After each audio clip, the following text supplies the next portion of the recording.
I bless you all.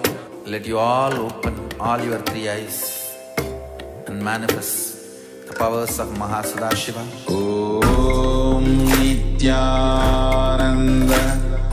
Paramashivoham. Om Nityananda Paramashivoham. Om Nityananda Paramashivoham. Om Nityananda Paramashivoham. Om Nityananda Paramashivoham. Om Nityananda Paramashivoham. Om Nityananda Paramashivoham. Om Nityananda Paramashivoham. Om Nityananda Paramashivoham. Om Nityananda Paramashivoham. Om Nityananda Paramashivoham. Om Nityananda Paramashivoham. Om Nityananda Paramashivoham. Om Nitya. So, hello everybody, welcome. My name is Dr. Peter Bloomfield, and I'm the convener for this presentation. The title of our presentation is Methodologies and Strategies for Sustainable Mental Health. a Recording in holistic progress. MindBody approach. Again, my name is Peter Bloomfield, and I'm an emergency physician. I'm based out of Los Angeles. I work in academia, and I work in the community as an emergency physician, and I'm also here representing KAILASA Nityananda Hindu University. And we're very excited to give this presentation. If anyone has questions, you're free to ask in the chat. Just our time is a little bit tight, so if we're not able to get to your questions, we really strongly invite you to contact us afterwards. We're very excited about what we're talking about and what we're going to be presenting, and we're very happy to interact further. So this is the agenda of our presentation. We're going to have Dr. Muktananda, who's an AI expert, is going to give an intro to mental health. Followed by that, I'm going to be giving a talk on studies that have been done on a mind-body approach to mental health. This is connected to and run through Nityananda Hindu University, and I think it's really groundbreaking, and I'm super excited to talk about it. Then Muktananda is going to give an unclutching meditation, which is, this presentation is going to be part lecture and part experiential as well. So you should come out of here both informed and very blissfully relaxed. That will be our goal. If we achieve that, we've met our goals.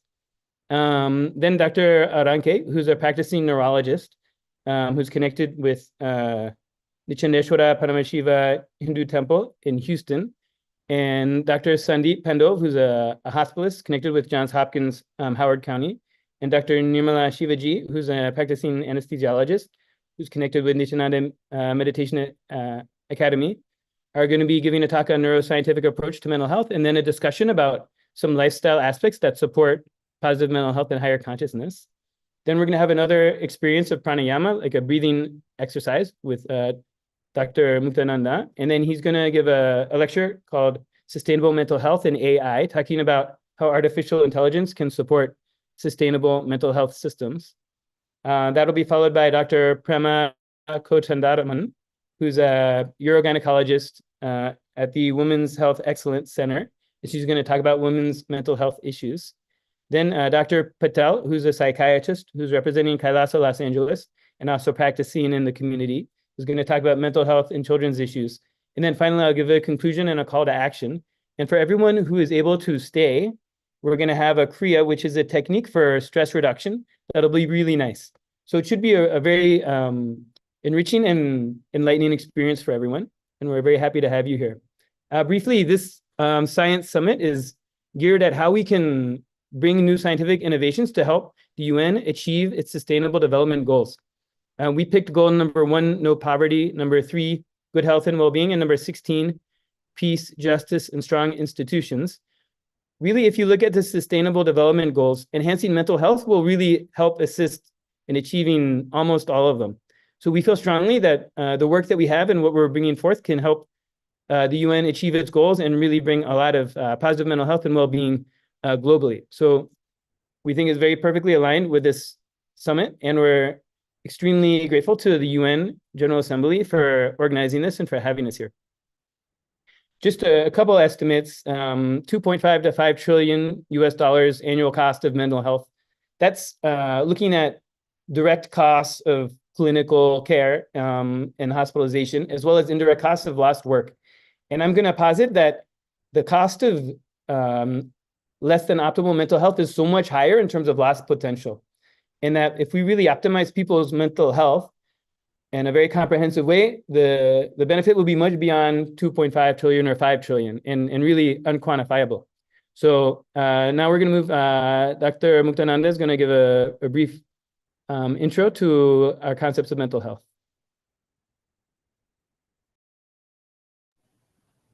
Thank you, Dr. Peter Bloomfield. Really appreciate it. And thank you for inviting us to participate in this session. We wanted to give a sense of what we mean by mental health. This definition of mental health is taken straight from the UN mental health webpage.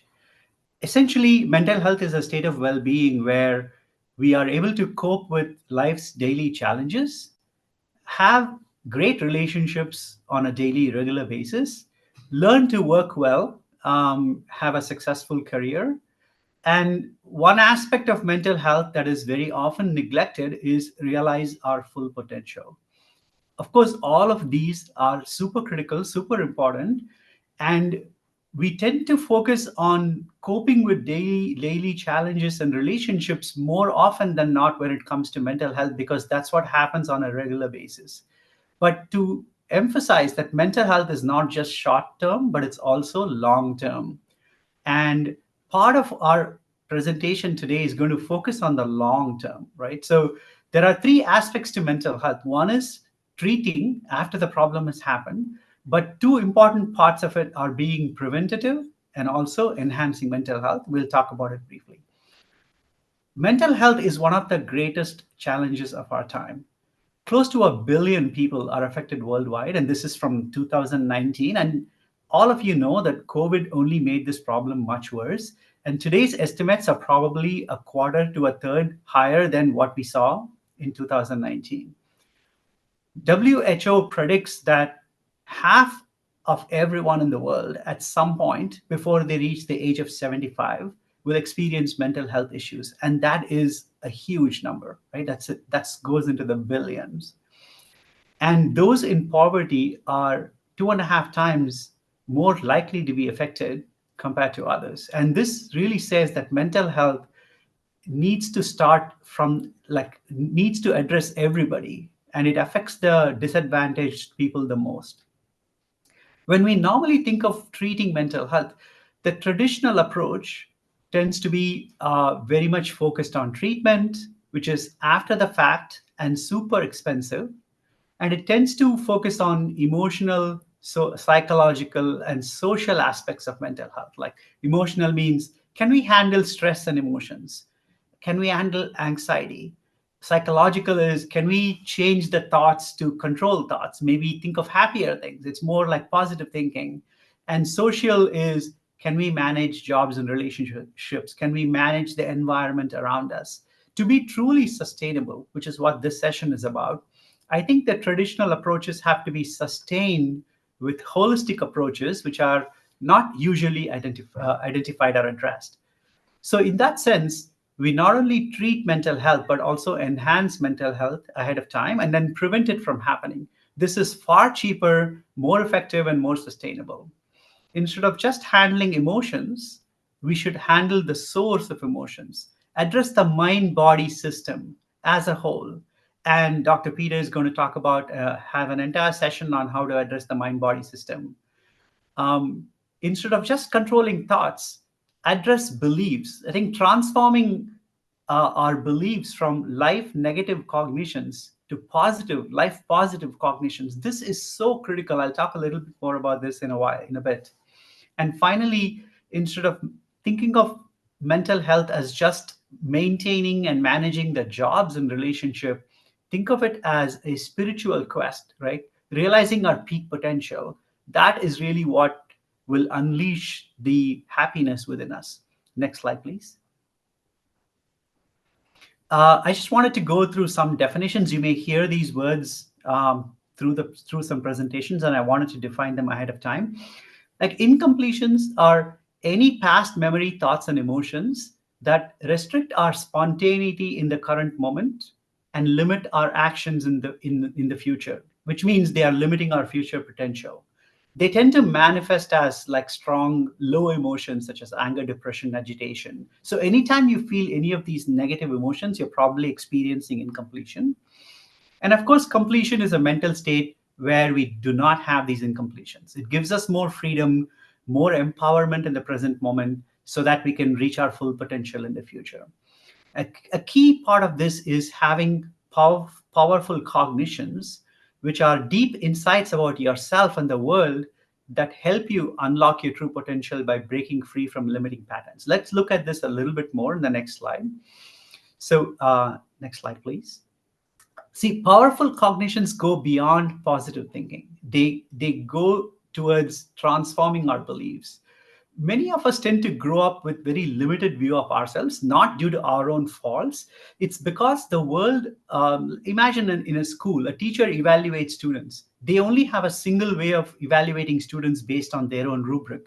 If a student doesn't fit into that rubric, then the student is graded low, and then the student grows up thinking that they don't have great potential, although they may be extraordinary in doing certain things that no one else can, right? That is what I mean by growing up with beliefs that are self-limiting. So if you have self-doubt, it stops you from trying things, which again reinforces the self-doubt. So they tend to be a vicious cycle.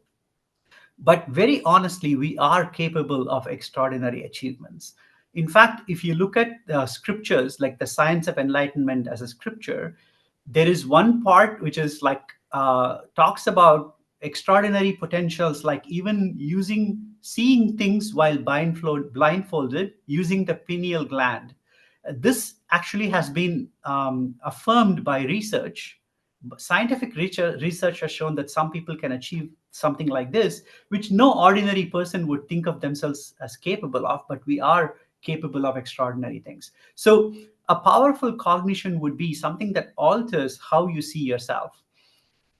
Like the Supreme Pontiff of Hinduism said, we are not human beings striving for a spiritual experience. We are spiritual beings enjoying a human experience.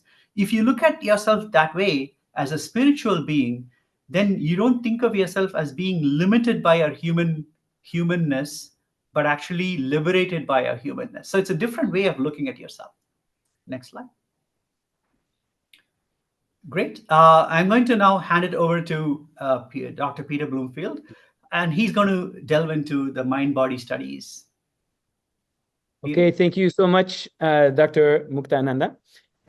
So again, my section is titled Qualitative and Quantitative Studies of a Mind-Body Approach to Mental Health. And we love your questions and welcome them. Please feel free to put them. We're also, time is moving quickly, so we're going to have to move fast. We have a lot to cover. So this presentation is brought to you by Nityananda Hindu University. I'm representing the research department of Nityananda Hindu University. And this is a university that is styled after the ancient Vedic, ancient Hindu universities from antiquity. Fields of psychology, philosophy, medicine, sociology. Of course, mental health is covered very widely through this university. This has been reawakened through our chancellor, who I'm going to talk about in the next slide. And this offers thousands of free programs online to the global community There's a large diverse team of faculty, campuses all over the world, and many, many millions of people have benefited from the teachings of Nityananda Hindu University. And we invite you guys to look into it further. Then the chancellor of KAILASA's Nityananda Hindu University, this is, a being we could talk about all day, the Supreme Pontiff of Hinduism, Bhagavan Nityananda Paramashivam, who is, as per Hinduism, he is an incarnation of Paramashiva, which is the primordial divinity. And starting from birth as a yogi, he has achieved high consciousness and enlightenment and incarnation status. And from that space, he has reestablished the United States of Kailasa, which is a Hindu civilizational nation in service to Hinduism. It's also has sovereign land as a sovereign state, also functions as a civilizational state and a service-based state, contributing to the communities around, and as a foundational enlightenment ecosystem for all the people that are living there. He's also revived many dimensions of Hinduism, the powers of Paramashiva, the scriptures, temple rituals, and lifestyles for enlightened living, has revived the Sacred Arts University that has created 1 million deities for enlightenment ecosystems to use worldwide. And there's more than 16,000 Kailasa ecosystems functioning that provide many services to their members and the communities around them, including Andadan, giving food, growing agriculture, healing services, schooling. And then he's literally millions and millions of followers, over 1 million letters of commendation and recognition from political leaders, religious leaders, and is a very, very indescribably remarkable figure. And through this talk, I'll be referring to Bhagavan Nityananda Paramashivam, sometimes as Swamiji, which is a way that we refer to him, which is an address of tremendous respect and tremendous affection because of the positivity he's brought to our life. So some of the research is done with him, and I'll be describing him that way there. So briefly, so mind-body. So treating mental health through the mind is very challenging in that it goes beyond the mind. So efforts to powerfully address mental health have started to look at a mind-body system. And we'll be talking about it a little bit later, about things like the biome and the physical structures of how the mind and body interact and the brain and body interact. And then we're positing that it also can extend to consciousness, and that how we experience our mental health is going to be a reflection of our mind and our body and our consciousness. So some of the programs that have been brought by Swamiji are going to have tremendous effects at the cellular and physiologic level. And then I'll be talking about those researches that have been done, and then how it shows up in the mental health of participants, which you'll see some remarkable findings. And then we're going to talk about what is going on in the mind and brain and consciousness of Supreme Pontiff of Hinduism, Bhagavan Nityananda Paramashivam, who I also call as Swamiji, as well as some of his disciples, and some really remarkable findings that help explain how we've been able to create these profound cellular, physiological, and mental health effects. And then lastly, we're going to talk about some lifestyle strategies that are aligned for individuals out there who may be watching for the masses, that can move towards the space of enhanced mental health. So the first topic we're going to talk about is cellular effects of mind-body intervention. So this was a 3-week program called Inner Awakening, again, organized by Swamiji and run directly by Swamiji. Involved activities like yoga, meditation, initiations, which we're going to talk about what that looks like at the EEG level, a sattvic diet, the science of completion, which we'll talk about as well. And participants' blood were drawn before and after. Some of them would have already been part of this enlightenment ecosystem, would have already known Swamiji, and some of them would have been new. And so the Dr. Rao, he drew blood and measured gene expression before and after the program. And they looked at hundreds of different genes being expressed, and they found huge changes in gene expression in multiple pathways. But the ones I'm going to highlight here are the pro-inflammatory pathways, which create inflammation in the system, which will, at the cellular level, be inflammation, but at the system-wide level will show up as stress and disease. many of these pro-inflammatory pathways were down-regulated. And when I say down-regulated, it means like 2 to 7-fold in reduction of the proteins, of the gene products. And then the anti-inflammatory pathways that reduce stress and reduce inflammation were up-regulated, again, 2 to 7-fold. And then there were 2 specific pathways that they noted. One is an anti-aging pathway called GATA2 and BM1 that was up-regulated, which shows up in a follow-up study. So basically, gene expression change means the DNA may be, or may not be, but even if it's the same, the way the genes are being expressed is changing remarkably to tamp down inflammation and to support anti-aging. So you should be less stressed and more young, right? That's what we'd expect at the level of the organism. So based on that research, and this one was studied, the first one was published in Advances in Aging. The follow-up study was published in a journal called the Journal of Stem Cells. And based on the first study, they said, let's look at telomerase activity and let's look at peripheral blood stem cells. Telomerase is an enzyme that works to keep the cell genetically young. And many people know about telomeres. It's been very much talked about in the mainstream recently. The telomeres are like the aging system of the cells at the DNA level. When the telomeres in the chromosomes and the DNA get short, then the cell can no longer reproduce and becomes senescent or becomes no longer effective. So maintaining the telomeres long is a job of telomerase. So people who did this program, their levels at the end versus the beginning were pretty universally elevated. About half of them, it was double. And about a quarter of them, almost a third, were triple. So a huge increase in telomerase activity, which we would expect to keep them young at a cellular level, at the genetic level. And then their stem cells were increased in 90% of participants. Stem cells are used as the raw material for replacing damaged cells and structures in the body. So if you have an injury or just a natural aging, stem cells are used to replenish with fresh cells.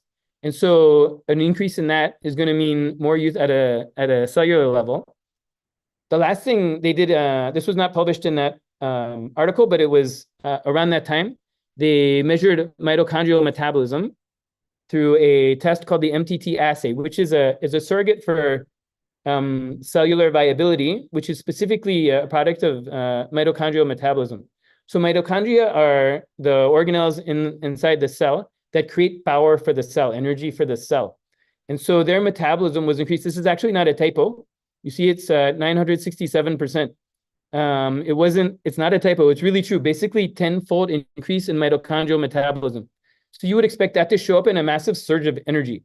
So when you put together at the cellular level, a huge surge in energy, combine that with anti-aging, rejuvenation, and then reduction in stress. Now we looked at how does that show up at the level of the person's mental health. So this was a study that was done a couple years ago, and it's being put into manuscript right now. There was another MindBody therapeutic program. This was called Parameshivoham, and we'll show you at the end. It is available online. But again, it's completely organized and run and attended by our Swamiji, and done through teleconferencing, just much like how this meeting is going right now. So we looked at 4 different scales associated with mental health. One is the DASS, which stands for Depression, Anxiety, Stress Scale. One is WHO5, which looks at overall sense of well-being. One is SF36, which looks at overall physical health and some aspects of mental health as well. And the last is MAAS, which looks at mindfulness, which is your ability to be present, right? Everyone is talking about mindfulness and being in the present moment. So we wanted to measure all these things in people before and after the program. Some of the people in the program had already done similar programs and taken the initiations, and some people were new. So it was a combination. It was a convenient sample because it's through an online program. And then we did a paired and unpaired analysis. So here's what we found. So the total score for US average, total score is around 18. A higher number means more depression, more anxiety, more stress. So you want a low score in this. For the participants, the score was already much lower than average initially, which may reflect that some people already had taken initiations and were involved in this MindBody approach to life. But afterwards, it dropped all the way to 6.1. Average is 18 to 6.1, a huge difference. And for the depression score, anything above 10 means depression. 5.7 is the average. For this, the post scores were 2, 2.7. So much, much lower than average and very far from depression. So this is going to show up as a really great state of well-being. And then we looked at anxiety. Above 8 is considered as an anxious person. The average in the US is around 6, so almost anxious. For the participants, it been basically from 4 to 2. So very, very far from anxious. Even before the program, people were better than the US average in terms of anxiety, which again may reflect their previous initiations and their connection with this enlightenment ecosystem and this mind-body approach. But afterwards, even greatly reduced. And stress as well went from 4 to 2 or 5 to 3. Over 14 is stressed, and the US average is 8. You can see all these graphs on the left. You can see the line graphs is the paired, and then the bar graphs. Both paired and unpaired, highly statistically significant in all of these. So statistically and clinically, very significant improvement in people's feeling of mental health in connection with this program. And the next we looked at the WHO-5 Wellbeing Index. So this goes from 0 to 100, where a higher score is a higher sense of well-being. Less than 50 is going to correlate with depression. And for example, one population we looked at in research was women in infertility. The score is about 53. In many, it'll vary around the world, but many populations will be around 50 or so. In our participants, they started around 60 and then went up to around 80 afterwards. So 80 is a huge sense of well-being, extremely high sense of well-being, really, really profound. And you can see again, if you look at the line graph and the bar graphs, everything's just going up. So really a profound sense of well-being from participating in this program, and both statistically significant and clinically significant. The SF-36, this is a very complex scale. It gives 9 total scores around physical and mental health. Again, the higher is better. We did just a paired analysis for this, and all of them were improved. 5 out of the 9 met statistical significance, and they were also clinically significant. I just included a couple graphs here. The total score, you can see it's going up for just about everyone, and then social functioning is going up for just about everyone.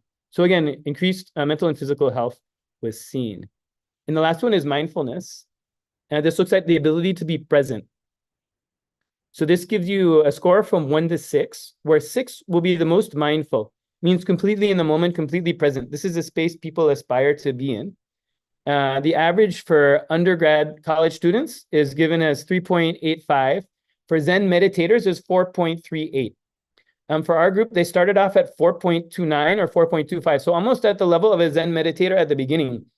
And again, this may reflect some people were already involved with this lifestyle, which supports a sense of mindfulness. But at the end, it went all the way up to 4.8, 4.65. So a huge jump. The paired analysis just missed statistical significance. The p-value is 0.51. The trend, I think, speaks for itself, but the unpaired analysis was statistically significant. So again, we see an increase in mindfulness.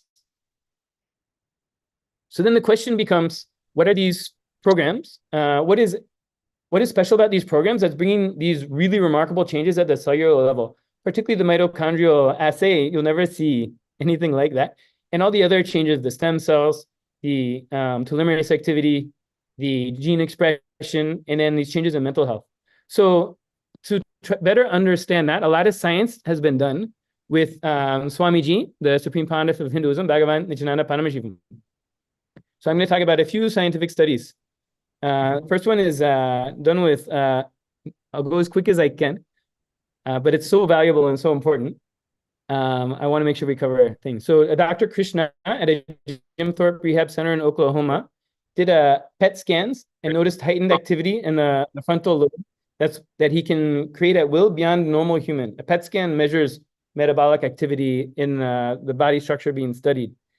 In this PET scan of the brain, when Swamiji would activate his third eye through his will, the area that's called the mesial-frontal lobe, which is where the frontal lobes meet, right at the area where the chakra of the third eye, as per Hindu structure, Hindu spiritual anatomy, right where that is, that area would light up in the brain when he would activate his third eye, which I think is really fascinating. And then on EEG, which measures brain activity, they found complete control over brainwave activity. He could just control his brainwaves at will. There was another doctor, a neuroscientist named Acosta Urquida from Sound Health Designs in Wichita, and this was in 2005 and 2006. And they measured studied a variable called heart rate variability, which shows variability within the heart rate that reflects the autonomic system and how at ease someone is. You could say it's very complex. We don't have time to go into it further. But the key finding is when he would do healing on someone, they would completely sync up their heart rate variability. Means a complete cohesion and entrainment was happening. And then again, that a neuroscientist noted, this is a quote, Swamiji demonstrated a remarkable ability to shift between brain states during meditation, samadhi, which is like a superconscious state, connected with the yogic tradition, and healing conditions. It said he is always in a permanent state of meditation. Then this is the one that I think is most fascinating. There's a Dr. William Collins. This was done in 2005 in St. Louis. He's a neurofeedback researcher who was looking at EEG. And he noticed when he got a baseline reading, he kept changing the probes and changing the settings because he said there's almost no activity on the EEG as baseline. Means when he was sitting there in a calm state, the brain was just completely quiet electrically. There was very little activity, which we will posit will correlate with a low thoughts per second, very little mental activity. So he could completely kind of shut off the mind, and it would show up at the EEG level. That shocked the researcher. And then when he would go into meditation, there would be a huge surge in gamma waves, which we'll talk about shortly, the significance of gamma waves. But the key part is when he was healing, his right heart of brain would go into what the researcher called extreme gamma activity, which I think is likely to be high amplitude gamma waves, and I'll explain why. But then the person he was healing, when he was doing direct one-on-one healing, they went into the same increased extreme gamma activity in the whole brain. Also, when he did just a general healing that wasn't specific to the person in the room, again, their whole brain of that person would go into a high gamma activity. So we're positing that this is how an EEG of initiation looks. When a being who has attained this state of consciousness, which I'm calling as a super consciousness, that's a goal of Vedic traditions, yogic traditions, Hinduism, and they transmit it to someone they're healing or a disciple or any other person, be like an initiation. It's putting them in the same brainwave state that's going to have profound effects on their well-being, like the things that we demonstrated earlier. So he was able to transmit it to people he was healing. Some quotes, it said from Dr. Collins that he couldn't believe that he said there's no such thing as normal for you. He couldn't believe that his baseline level of mental activity. They talked about the power of the gamma waves in the mind. They take a huge amount of metabolic activity, but both Swamiji and the person he healed were completely refreshed and energetic afterwards. And the doctor said, if I had done this, I'd be fatigued and sleeping by the time it's over. So for some reason, this intense metabolic activity of the brain did not cause fatigue. It caused rejuvenation. And then he said, the world is not going to believe this. This is extremely unusual. It seems as if his brain was changing with hundreds and thousands of nerves in the brain was being rewired. So again, it's a really remarkable thing. One thing that I'd also say is in the ashram, they've done again, when Swamiji is doing initiations to his disciples or people visiting his ashram as well, he puts their brain in gamma waves, high amplitude gamma waves, which is a very specific kind of gamma wave that's almost never seen. So real quick primer on brain waves.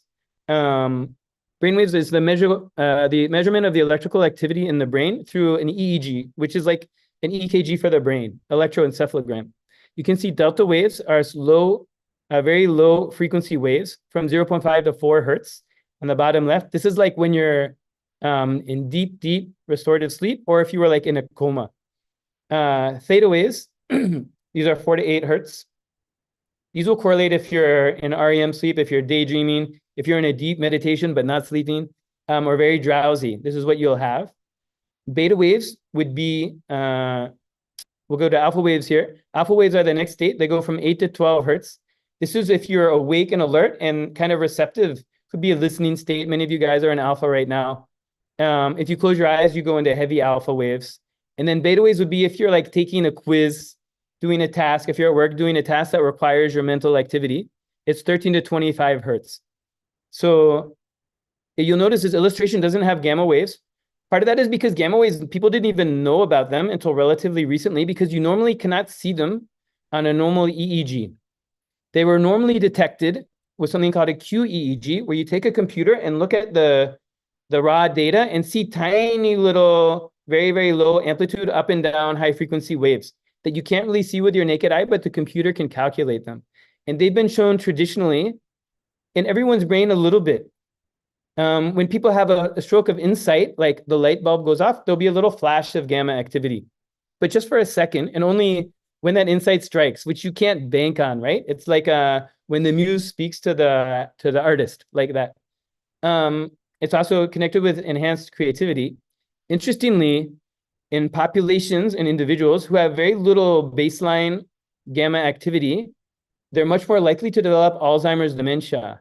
In individuals who have a higher baseline, like very low levels, I'm talking that you need a QEEG to detect, they're not going to have dementia, Alzheimer's dementia.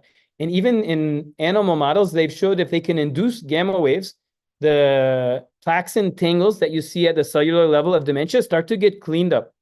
So the idea is that gamma activity can prevent and possibly even treat Alzheimer's dementia. So if we're looking at Alzheimer's prevention, which is a huge global issue, gamma waves, I think, are definitely something to look at. And they're currently working on devices using sound and light to sort of reverse engineer that state.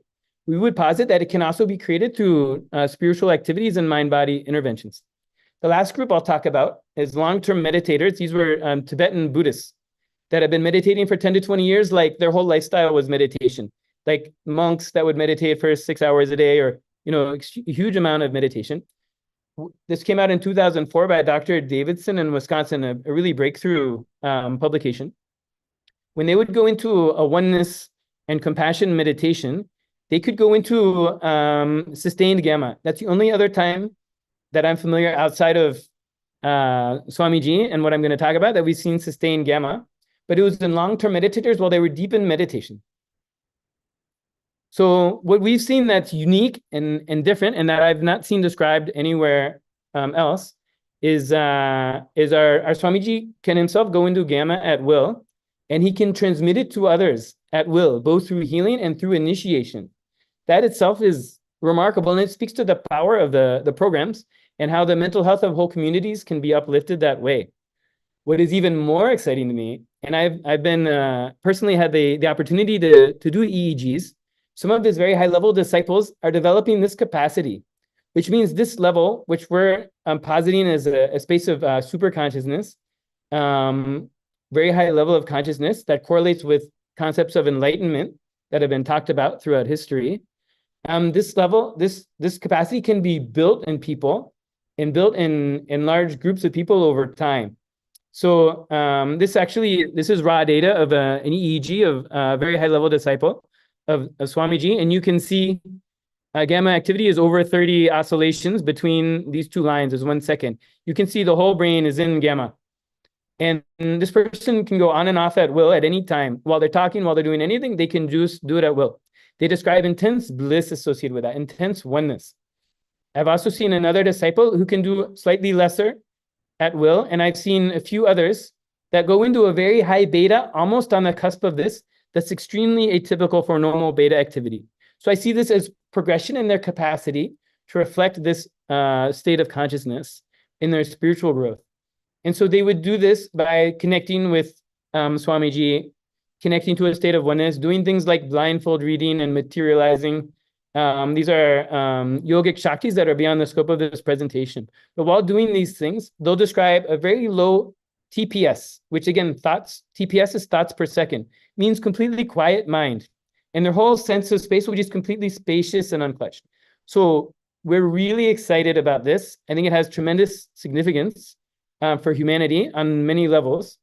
And we're excited to research it further. So we'll be talking a little more at the end. Anyone who's out there who's listening, if you're interested in this space of consciousness and how to recreate it and measure it and study it, please contact us, because this is a field we're excited to dive into. A lot more research has to be done. Real quickly, some lifestyle things. I'm not going to go in detail because I'm over time already. But mind-body consciousness approaches can create this possibility of really powerfully enhanced mental health and intense states of bliss and higher consciousness. The yogic science basically you'll develop good mental health on the road to enlightenment, is how the yogic science works. Lifestyle, sattvic diet, and fasting. Later, another presentation is going to talk about these things. Detoxing with herbs. Puja is a ritualistic connection to higher consciousness.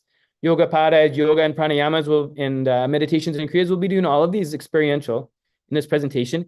And then knowing, pursuit of powerful cognitions means knowing yourself as a very powerful, connected being that is worthy of having this life experience and can express this life experience. And one thing that I think is connected all throughout the world, Hindu diaspora, people who have come from Hindu civilizations or backgrounds and spread all over the world, they have extremely low rates of depression, divorce, and really high income, high productivity. And we think it relates to this lifestyle and the residue of this lifestyle in their system. So thank you so much for your listening. I complete for going a little over time. But now we're going to have a beautiful unclutching meditation with Sri Mukta. Thank you, Dr. Peter. What I wanted to say here is that Dr. Bloomfield talked so much about the state of space where you have fewer and fewer thoughts. That's fewer thoughts per second. And he showed quite a few brain scans, which actually denote that kind of a state, right? So there is a meditation. We just wanted to play a little video about a meditation that can help you get to that state and calm your mind down. Like very often we are all filled with anxiety, and this meditation personally has helped me calm myself down in a moment of stress or anxiety, or in a moment of indecision. I don't know what to do, right? And I want to have clarity of mind. Too many thoughts are running in my mind. I just take a moment to practice this meditation where I unclutch from my thoughts. So I want to take you through this meditation, but let's watch this video briefly. Go ahead, please play.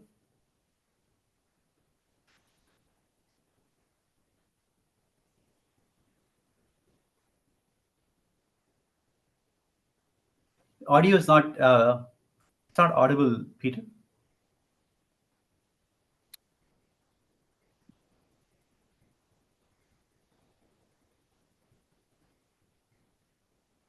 Sorry, let me get back there. 1 second.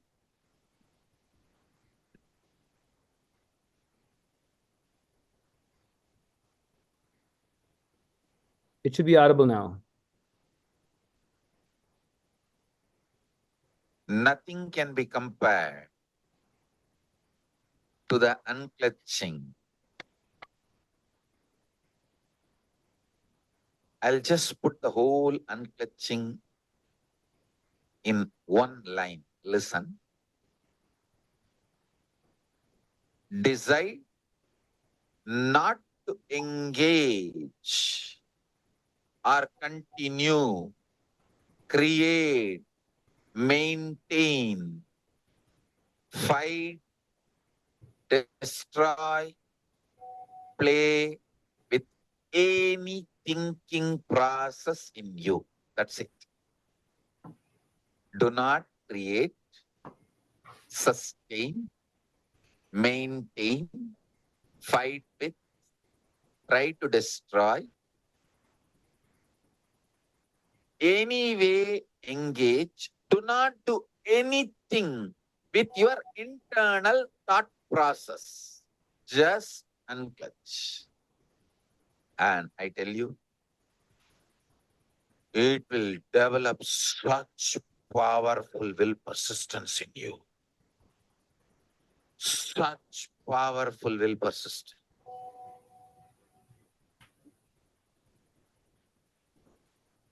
Extremely powerful will persist in you. Nothing can be.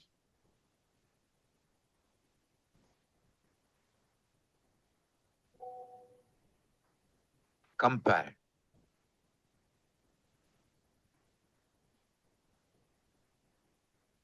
to the unclutching process. In the initial level, you may be a little deluded here, there. In few seconds, you will see you are not thinking process. You are beyond your thinking process.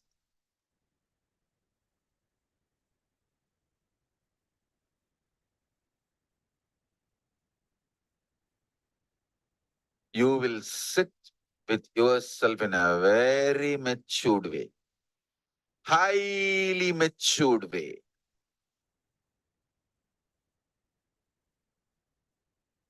Sit with yourself with highest maturity.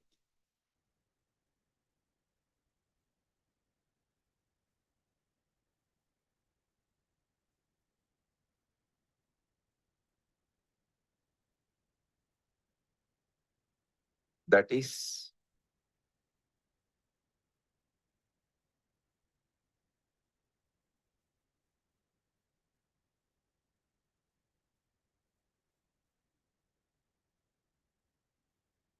pure unclutching. Pure unclutching.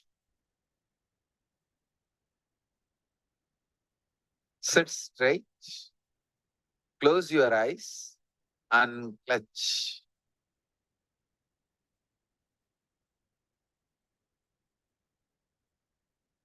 Decide to unclutch. Disengage, unclutch from all thought process.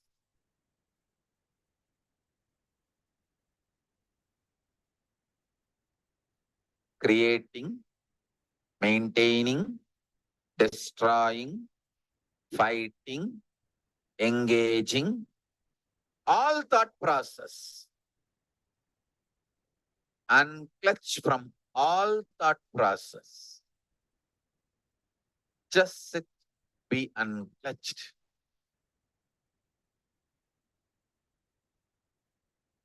Yeah. One thing I want to say, we're going to give you a few minutes just to go through this unclutching. It's a great experience. I think it's really worth seeing that how simple a process can really bring your stress levels down. So I would really advise you to uh, I'm going to give you a few minutes, play some meditation music. Essentially, when he says disengage from all thought processes, one technique I use is I use the word unclutch itself. Like when I observe I close my eyes, observe my thoughts. When any thought arises, I just say unclutch, which means I disengage from associating with that thought. Typically, our thought currents are one follow the other. First, I think about my house. I'm thinking about my dog in my house, and then the food the dog didn't eat, and so on and so forth. So it's an association of thoughts that creates problem. So if you unclutch from each thought as they appear, then you don't associate them, and then they just become random series of thoughts which don't affect you. That's the whole idea.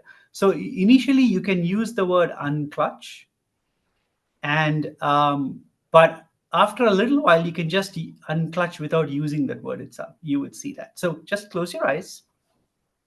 We're going to play music for a little bit, and then just keep unclutching. Every time a thought comes, just unclutch without engaging with it. Please play the music.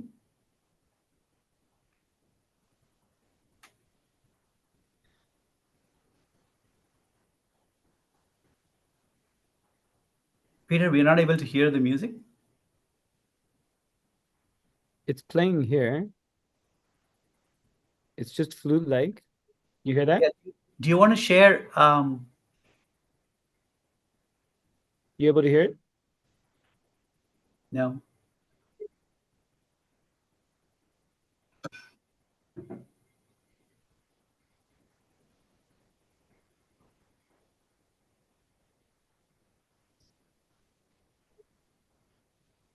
So are you sharing the audio from your output from your computer Yeah. while sharing video? Yeah. Yeah, I'm not sure why. Maybe I'll turn up the volume.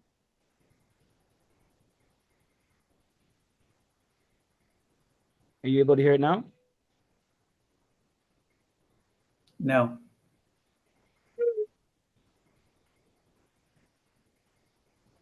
How about now?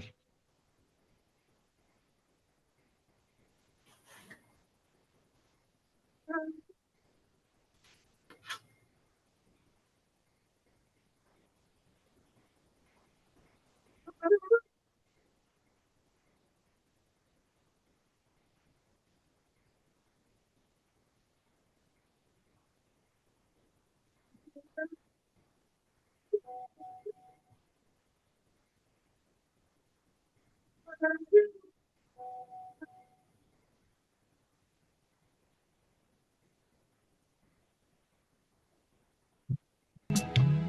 able to hear it now? Yes. Unclutch from your thoughts. Close your eyes and unclutch from your thoughts.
we pause?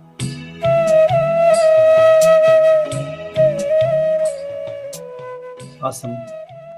One of the things that you would have noticed is while you're unclutching is your mind gets disengaged. As your mind gets disengaged from thoughts, we tend to listen to the outside sounds more clearly, like bell chiming or people talking, cars going by.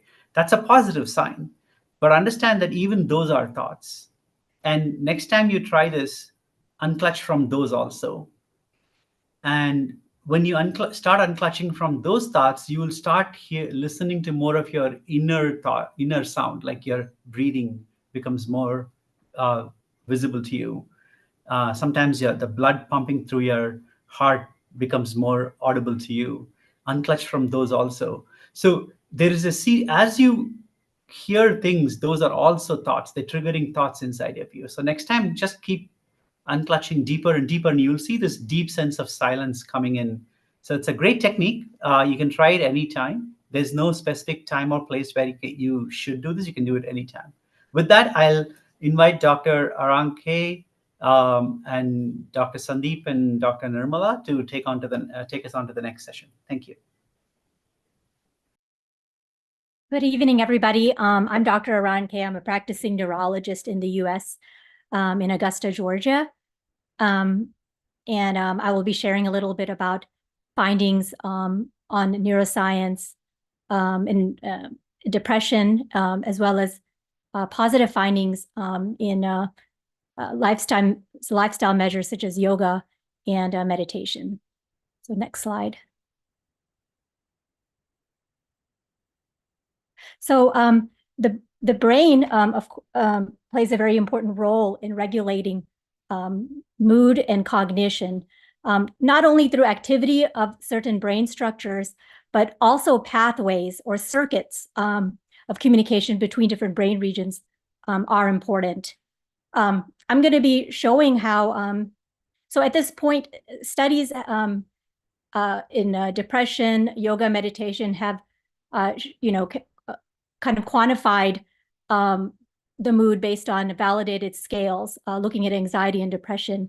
We have seen that yoga and meditation has a positive effect, but recently we're able to actually look at the brain structure itself and brain functioning and how it actually is affected negatively in depression and positively in yoga and meditation. And then Dr. Pandav will be talking about the role of the gut-brain axis. So it turns out not only the brain is important, but the gut, in a sense, is the second brain. It has a very extensive nervous system called the enteric nervous system. And there's a communication between the brain and the digestive system, which is two-way, which is really important in mental health. And it turns out lifestyle measure of diet is very crucial in mental health. So eating a Western diet has been associated with poor mental health. And while just by switching over to whole food, plant-based diet, you can make big improvements in mental health. So again, we're highlighting how just lifestyle measures, which cost very little to nothing, such as yoga, meditation, and diet, can make a huge impact. And it could reduce the costs associated with current treatment model based on medications, therapy, which is expensive, medications have side effects. And so we can go on to the next slide. So many studies have been done on depression, looking actually at the brain structure. So we've seen that brain, like MRIs show that there's actually atrophy or loss of brain cells in important areas of the brain, areas which regulate memory, learning, and emotion, like the hippocampus, the prefrontal cortex, which is really important for attention, planning, judgment, impulse control, the orbital frontal cortex, which is important in regulating our emotions. And it's not only about us, but it's how we bond with other people, how we interact with others, so social attachments. It turns out pain processing pathways are negatively impacting depression. And one way is maybe the cingulate cortex. And even our ability to empathize with others are affected due to loss of brain cells in the cingulate cortex. Also, depression negatively impacts the basal ganglia, which is a part of the brain involved in pathways for reward, motivation, and feeling pleasure. And so we can go on to the next slide. So not only is the gray matter or the brain cells, are they affected in depression, but also very importantly, the white matter system is affected. The white matter is very important and this is how different areas of brain communicate. And you can see here, when there's specialized studies done on white matter tracts, these are negatively impacted in depression. And the colored portions of the brain imaging studies show, for example, some brain white matter pathways or tracts which are negatively affected in depression. Then move on to the next slide. So what has been really, in a way, groundbreaking is that initially we thought that brain cells, we have a limited number of brain cells or neurons, and once they're gone, they're gone. But it turns out certain practices, especially yoga and meditation, can actually lead to neurogenesis. We're actually generating new brain cells, and this can happen throughout the lifespan. So this in itself is like very groundbreaking information. And it turns out yoga and meditation, which costs nothing, can in fact regenerate areas of the brain. So they've looked at, for example, in yoga practitioners, certain regions of the brain have higher volume or more gray matter or neurons. For example, the medial and superior frontal gyrus. This is an area responsible, executive functioning, so in other words, planning activities, social cognition, which lead us to interact well with others. The precentral and parahippocampal gyrus and hippocampus are very important for memory and handling your stress. These are enhanced in practitioners of yoga. Areas like the insula, superior temporal gyrus, occipital gyrus, and cerebellum are important for emotional awareness, processing of language and speech, as well as empathy. So being able to empathize with others and relate to others, interact with others.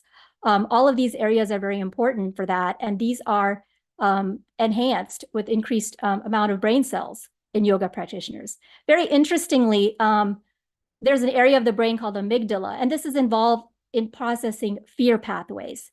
This is sometimes called it's a important part of our very primitive brain, which is there to protect us, but can become dysfunctional when we have emotional trauma and different sorts of mental disorders. And in fact, this area, interestingly, it ends up being a little bit reduced in volume, telling us that maybe yoga practitioners have lower levels of fear or tendency for fear. And we can move on to the next slide. So now we can move on to what we found in practitioners of meditation. So they have been studied structurally, but also functionally. So we have functional MRI studies, which look more than the brain structure. It looks at different areas of brain that are activated during certain tasks. And basically, functional MRI studies have shown that there's increased activation in practitioners of meditation in regions of the brain involved in attention and controlling the autonomic nervous system, such as the dorsolateral prefrontal cortex, parietal cortex, hippocampus, temporal lobe, anterior cingulate striatum. These are also involved in emotional processing, some of these areas. Very interestingly, the prefrontal cortex is more active in practitioners of meditation. And one thing that happens when the prefrontal cortex is activated is an important brain chemical called glutamate is released. And this then sends a signal to another part of the brain called the hypothalamus to release beta endorphins. Maybe you've heard about endorphins. These are chemicals which give us the sense of a euphoria or bliss, and may explain why many practitioners of meditation experience a sense of bliss during their meditation. Also, imaging studies have looked at the thickness of the cortex. This contains the brain cells or neurons. And it turns out these are thicker in various brain regions listed there. These are regions that are important for emotions, decision-making, learning, and memory, and also the ability to monitor ourselves, to know what's happening within us. and our environment, and as well as having self-awareness about fear and anxiety. Interestingly, I also wanted to mention that in yoga practitioners, they've looked at yoga practitioners over their lifespan, and they tend to have less of the natural loss of brain cells that happen to us as we age. So it's also protective of the loss of brain cells or neurons. So very important for as we age, it can have a very promising effects and protective effects. Also, other studies have been done looking at the brain chemicals, which are important in regulating our emotion and mood. At baseline, meditators have a higher level of serotonin, which you may have heard about. Serotonin is the brain chemical which is important for helping us to have a sense of well-being. And this level is reduced in people who are depressed. But meditators at baseline have a higher level of serotonin. And it, in fact, further increases after a meditation session, which is very interesting. They also tend to have a lower level of norepinephrine. This is a brain chemical associated with anxiety. And they've been shown to have increased amounts of dopamine as well. The dopamine is the brain chemical responsible for the feeling of pleasure or reward.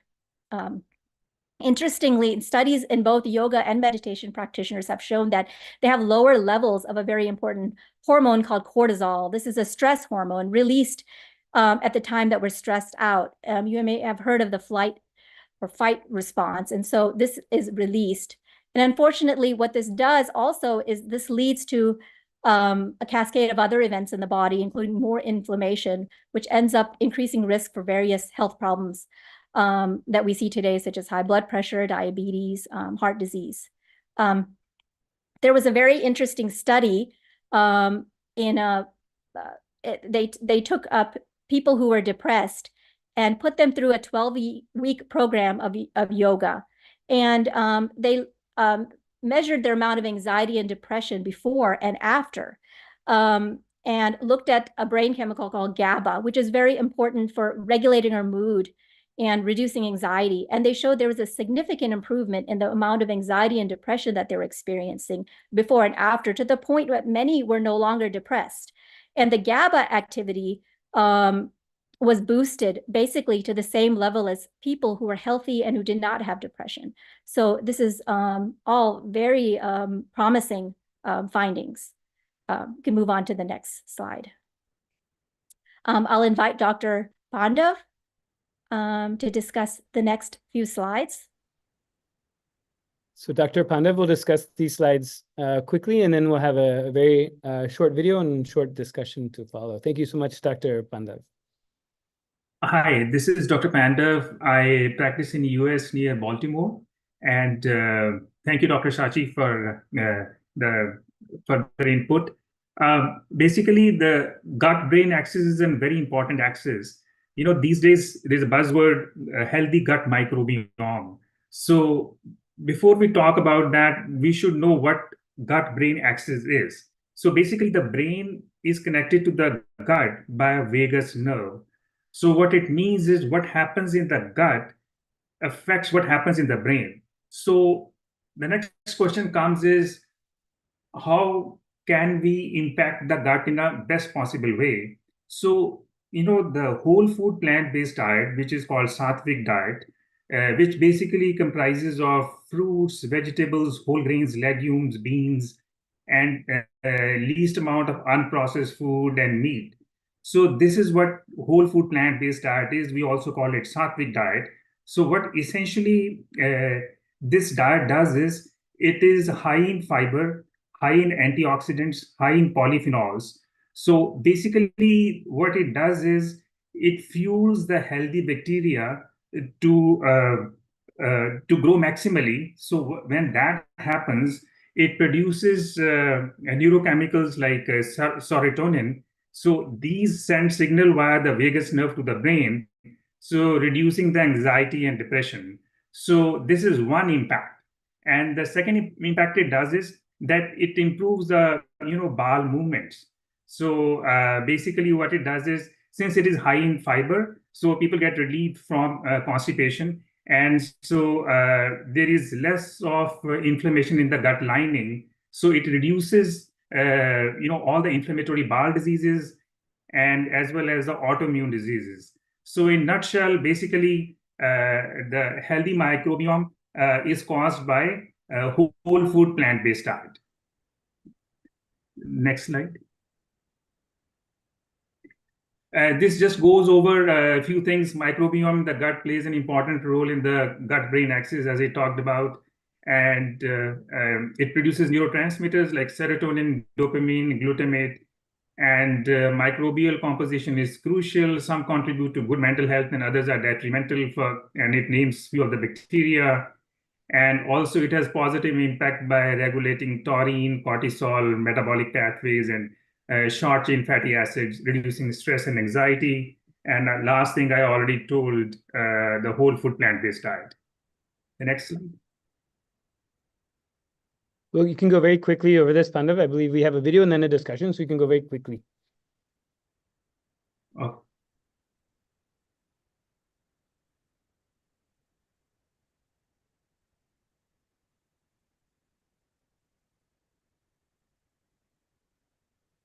Are we waiting for the video? We're waiting for you to quickly go over this slide. Okay, yeah, so inflammation is higher in some people with depression. Whole food plant-based diet reduces inflammation, antioxidants, phytochemical, and promotes a balanced neurotransmitter system. Elimination of animal foods reduce inflammation and carcinogens, as I was telling you. People who ate raw fruits and vegetables versus cooked or canned fruits and vegetables had significantly improved mood. And as I talked about, processed and packaged food are harmful. Thank you so much, Dr. Pandav.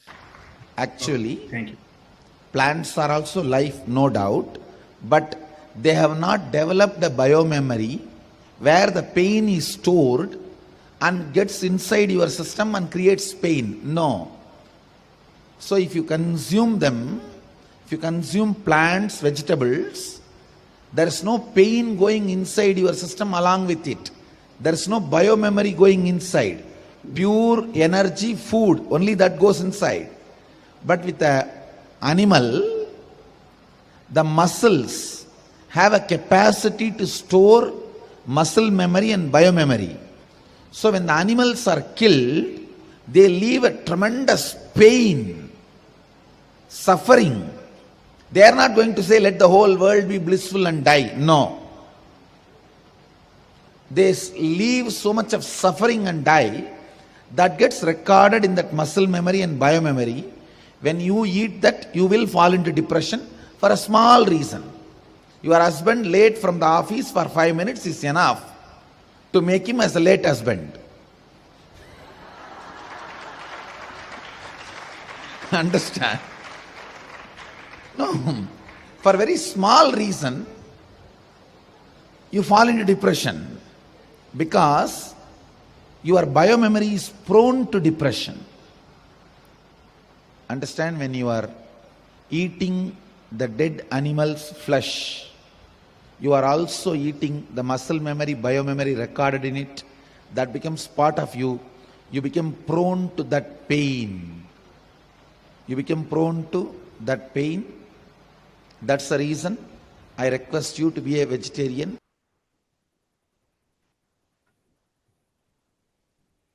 Okay, now we'll have a very quick summary and very brief discussion about some of these lifestyle choices that support healthy gut biome and improve mental health. So in summary, we've seen that the brain physiology through functioning, structure, chemistry, and gut health are crucial for mental health. And lifestyle changes are critical and sustainable. And objective scientific information now is available showing that yoga and meditation actually expands parts of the brain which are vital for mental health. And the plant-based diet also improves that brain-gut chemistry to improve mental health. So there's various lifestyle practices in Hinduism, which Swamiji is reviving and promoting. And he's unique in promoting some of these lifestyles, such as Nirahar Samyama, and the importance of certain herbs or aushadas for detoxification of the body and further enhancing health. So we're getting beyond just preventing disease. We're actually, these can help us to live our optimal health. In other words, reaching our full potential, mind, body, and consciousness. So I'd just like to open up the discussion now to also Dr. Bandav and Dr. Nirmala Shivaji. And maybe we can discuss how the Hindu lifestyle practices that Swamiji is promoting have made an impact in our mental well-being. And so maybe if we'd like to go ahead and start, maybe Dr. Bandav can talk about what is Nirahara Samyama and how his experience that he's had with that. Sure. I always practice whole food plant-based diet, but through Swamiji, I came to know about Nirahara Samyama, which is really a step above that. So essentially, it comprises of taking a liquid diet for almost like 3 weeks. And I was amazed by its benefits. What I realized was, in order to digest a solid food, it uses body's energy. But when you are taking liquid diet, it's almost like pre-digested. So your body doesn't use energy to digest it. So it brings your energy level up. And it has effects at physical plane, mental plane, emotional plane, spiritual plane. That's what I found. So the least is, you lose weight. And but other than that, so emotionally, you feel much better. You feel much lighter, your energy level goes through the roof. And the last, your meditation deepens like amazingly to a deep, deep level, in the sense that you're not doing meditation, it is kind of happening to you. So it's a different state to be in. And I found this to be amazingly powerful technique. I think, Dr. Shachi, you may have also gone through this, and you can add further. Yes, yes, definitely. I have done the Nirahara Samyama a few times, and this was something that's completely new to me. I think only Swamiji talks about this. I had, been practicing different Hindu spiritual practices and lifestyle measures, but this was something completely different. So I definitely experienced very similar to Dr. Bandav. Of course, there was weight loss, but that feeling of lightness and energy was definitely there. And it turned out it really wasn't as difficult as one thought. After the first day or two, it actually was not difficult to sustain. And definitely the mind was quieter. People around me noticed. I mean, even your skin will start to glow. You will even appear younger. People would comment on that, wonder what I was doing. And so I definitely also experienced those similar kinds of benefits, when I was doing it, I felt like saying, darn it, I should have done it earlier. Yes, very much. So I wished I had, I really didn't know about any of this before Swamiji. So I think Dr. Shivaji had an experience that she maybe would like to share about Nirahara Samyama. Mm-hmm. Dr. Shivaji, did you have an experience you wanted to share?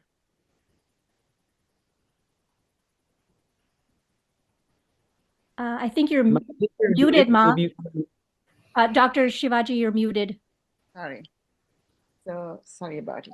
So it's other than the other benefits of what you have said, mental clarity, and you're more happier and more lighter and all that.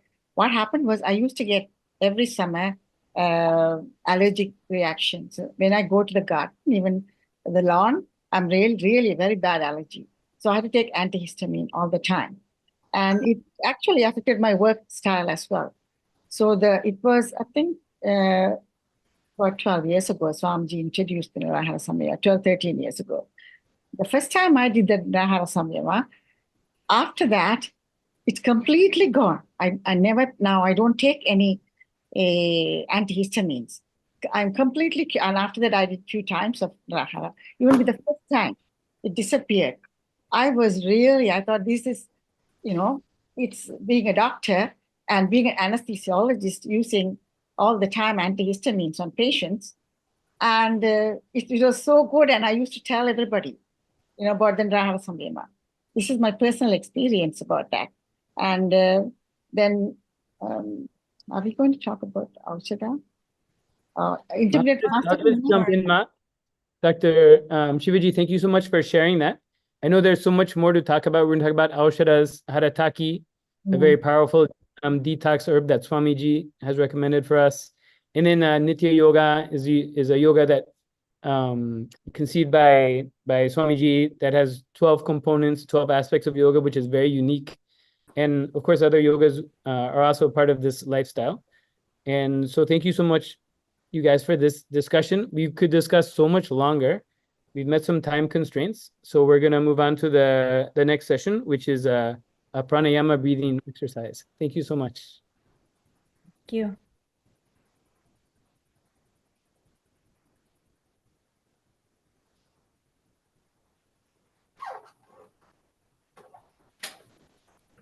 Because we are running out of time, I'm going to go through this very briefly. But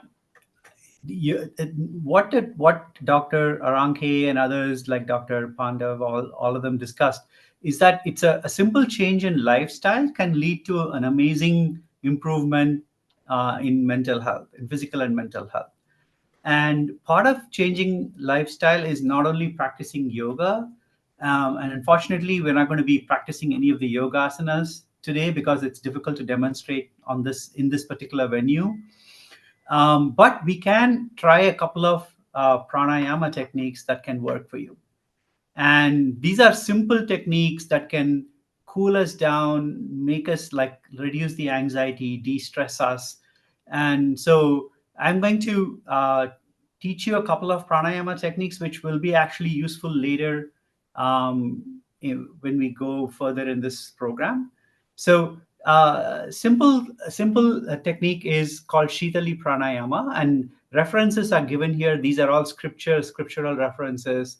You can search for them online. You can actually find them. Shitali Pranayama is a technique to really cool down and de-stress.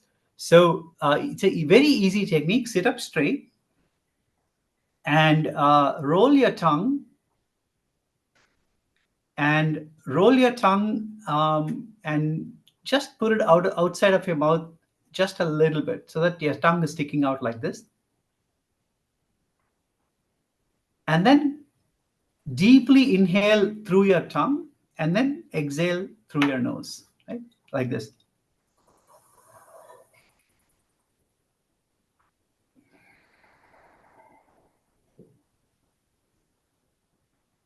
So inhale through your tongue and then exhale through your nose. You will see that this instantly, you will feel that the feeling of coolness in your chest. It really cools you down to the point like you'll actually feel your body temperature go down by a couple of degrees.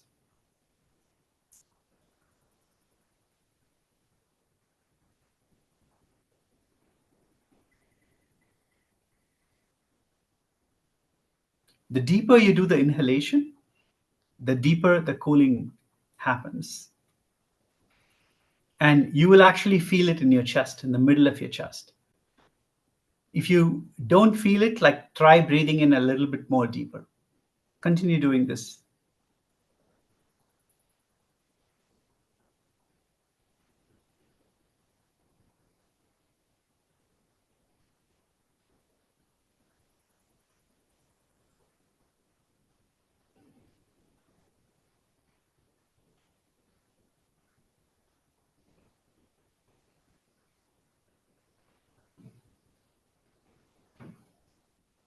How many of you feel that deep cooling happening in your chest? You actually feel it there, right there. It's such an instantaneous, it works instantaneously. And you also see your mind is calmed down. Great. Now let's move on to the next pranayama. Normally, when you do this Shitali pranayama, you do it 21 times, like breathing in and breathing out. That's one cycle. Do it 21 times. It's very powerful. The next pranayama I'm going to teach you is called Anapana. It's very simple. It's breathing in through one nostril and breathing out through the other nostril. So you start off by holding your thumb, pressing your right nostril with your thumb, and then breathing in through only your left nostril. And once you've taken a deep breath, close the left nostril and then breathe out through the right nostril. And after you breathe out through your right nostril completely, typically you take like almost twice as long to breathe out than breathe in. So count breathing in. If you count breathing in 5 times, breathe out till the count of 10. For example, 1, 2, 3, 4, 5. Close your left nostril and breathe out through your right. 1, 2, 3, 4, 6, 7, 8, 9, 10. Now breathe in through your right nostril again.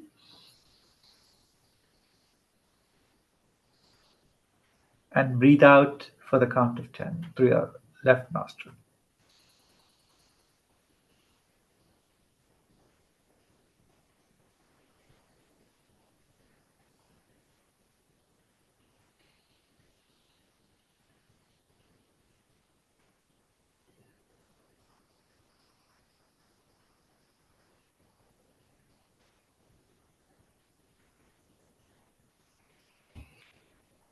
If breathing out makes you feel stressed because I'm asking you to breathe out twice as long, you don't have to do it. Just breathe out like till the count of 6 or 7. That's also okay. Whatever makes you feel relaxed. Typically, breathing in the alternate nostril breathing actually makes you feel quite relaxed. Okay.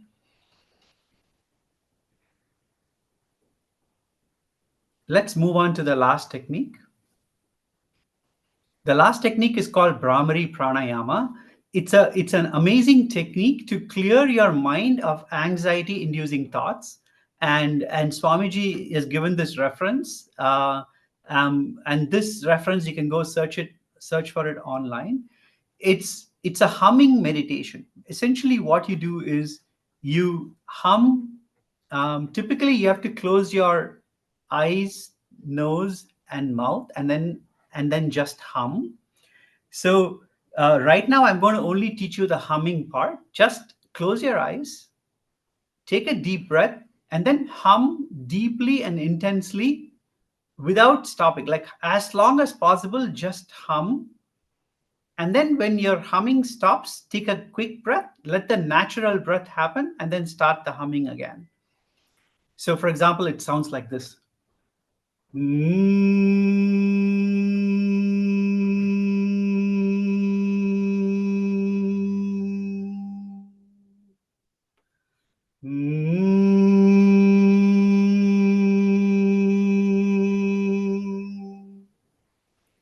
When you do that, hum as long as you possible.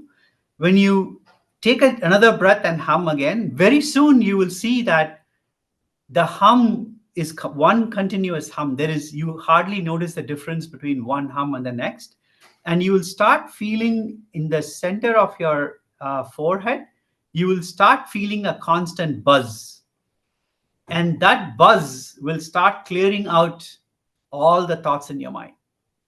Right? It's a very beautiful technique that just flushes negative thoughts and anxiety from your head and just fills it with the hum that is a pure thought, nothing else, right? Let's try doing this for a few times.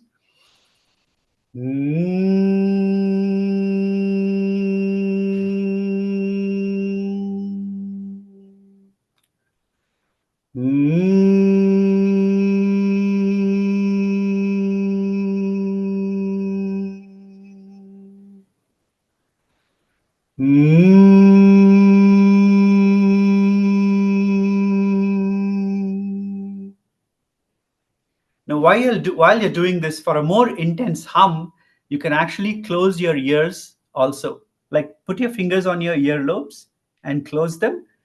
And that will intensify the hum because the sound hums inside your head. And very soon your entire head, your chest, your body will start humming along with you like this. Continue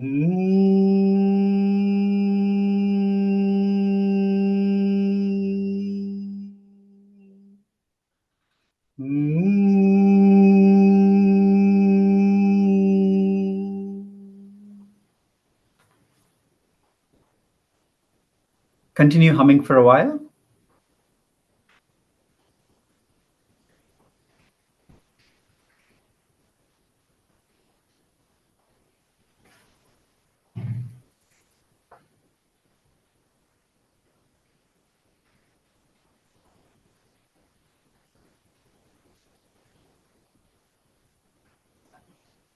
Okay, relax. How many of you could feel the humming reverberate inside your head even after the humming, you stop humming? Right? You would feel that humming inside your face and in your chest. So the more you practice it, if you do it for like 21 minutes, this humming is a very intense exercise. Great. So these are things you can practice pretty much anywhere. And these are all revived by Swamiji. Swamiji has taken all these ancient techniques and then put them in modern contexts. In fact, search for these techniques along with Swamiji's name. You will see a whole bunch of what are called kriyas. Kriyas are a combination of visualization, yoga postures, and also breathing techniques. When done together, they actually have very powerful medicinal, I won't say medicinal, it's a very powerful effect in cooling the body, right? So we're going to talk about kriyas at the end of this whole session. Wait till then to hear a little bit more, but you can search online for Nityananda Kriyas and you will find them, okay? With this, let's move on to the next section.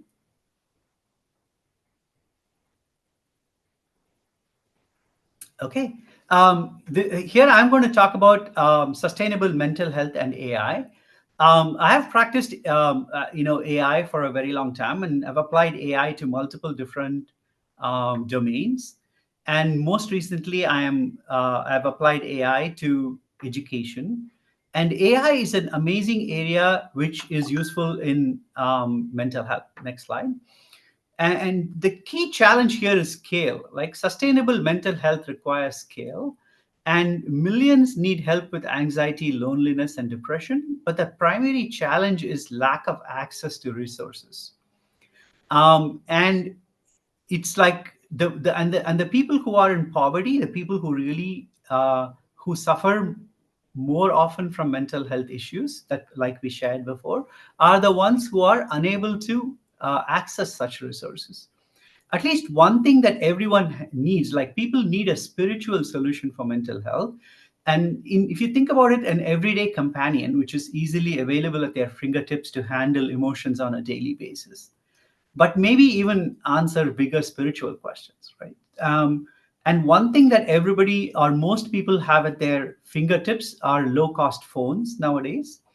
And if you have a phone and if you have internet access, unfortunately, more and more people around the world are getting access to the internet. Having access to free spiritual AI solutions online is actually a great way for us to give mental health access to people. Let's go to the next slide. Today's AI is actually super powerful. It can be very conversational in asking questions and getting answers. And it can be very personal. It can be personalized without storing personal information. And if you have availability, like access to a phone, a smartphone, you probably can get access to these services. It can be as easy as accessing mail or WhatsApp, for example. And the beautiful thing is conversational AI can actually help address a wide variety of mental health needs. I want to say for sure here that AI cannot replace human beings. We still need people. And we need AI to address a few challenges, like address privacy, make trust and safety front and center. These are challenges that we are working through today. But if we overcome these challenges, using AI at scale for helping people with mental health is a very powerful solution. With that, I want to say a little bit about Nityananda.ai. This is actually a solution that Nityananda KAILASA has developed.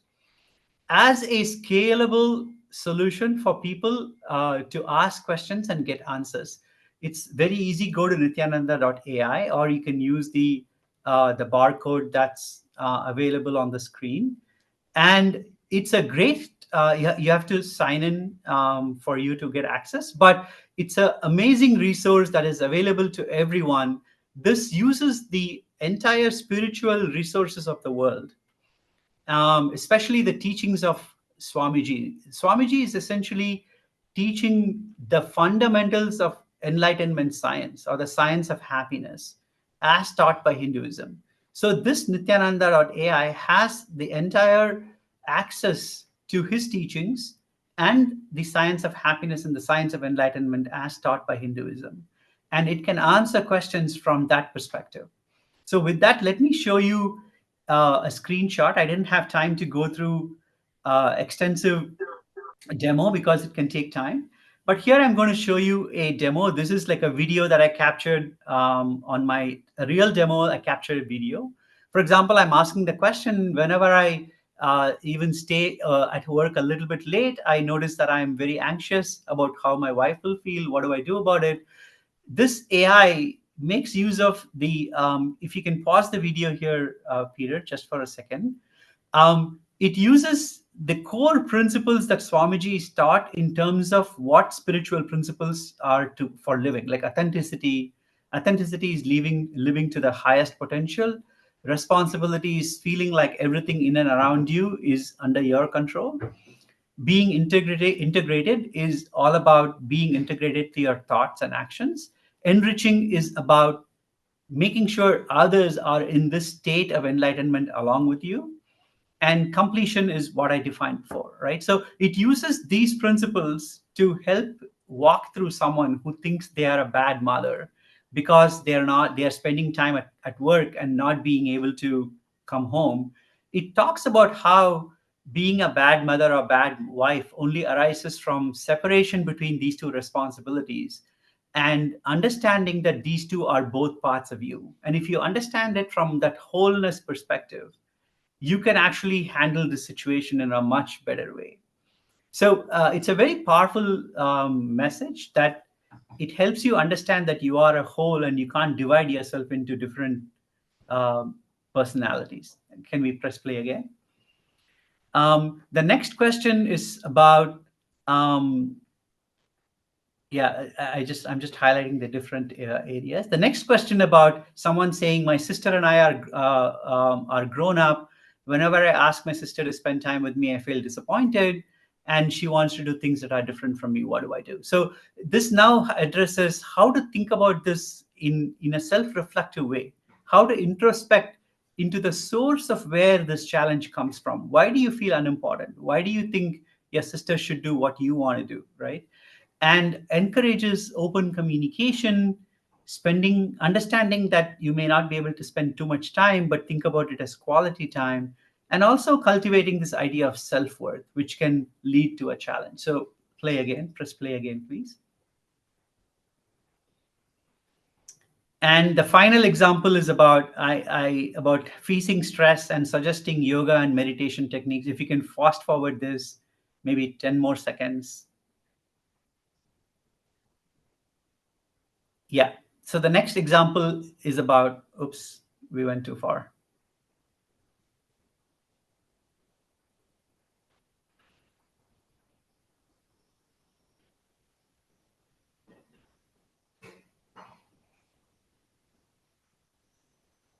Yeah, this next section is about asking for yoga and meditation techniques for de-stressing, and it chooses techniques from scriptures and shares them with you. Anyway, that's the quick demo. Let's move on to the next section.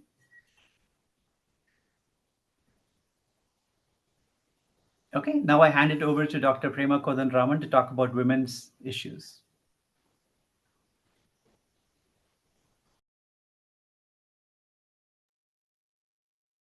Good evening, friends. I'm Dr. Prema Kodanraman, OBGYN urogynecologist and a pelvic surgeon from Los Angeles. We have been enjoying last more than an hour of learning so much about mental health, wellness, and holistic approaches. It's my turn to talk about women's mental health issues, incident causes, solutions, and understanding the unique challenges and holistic approaches.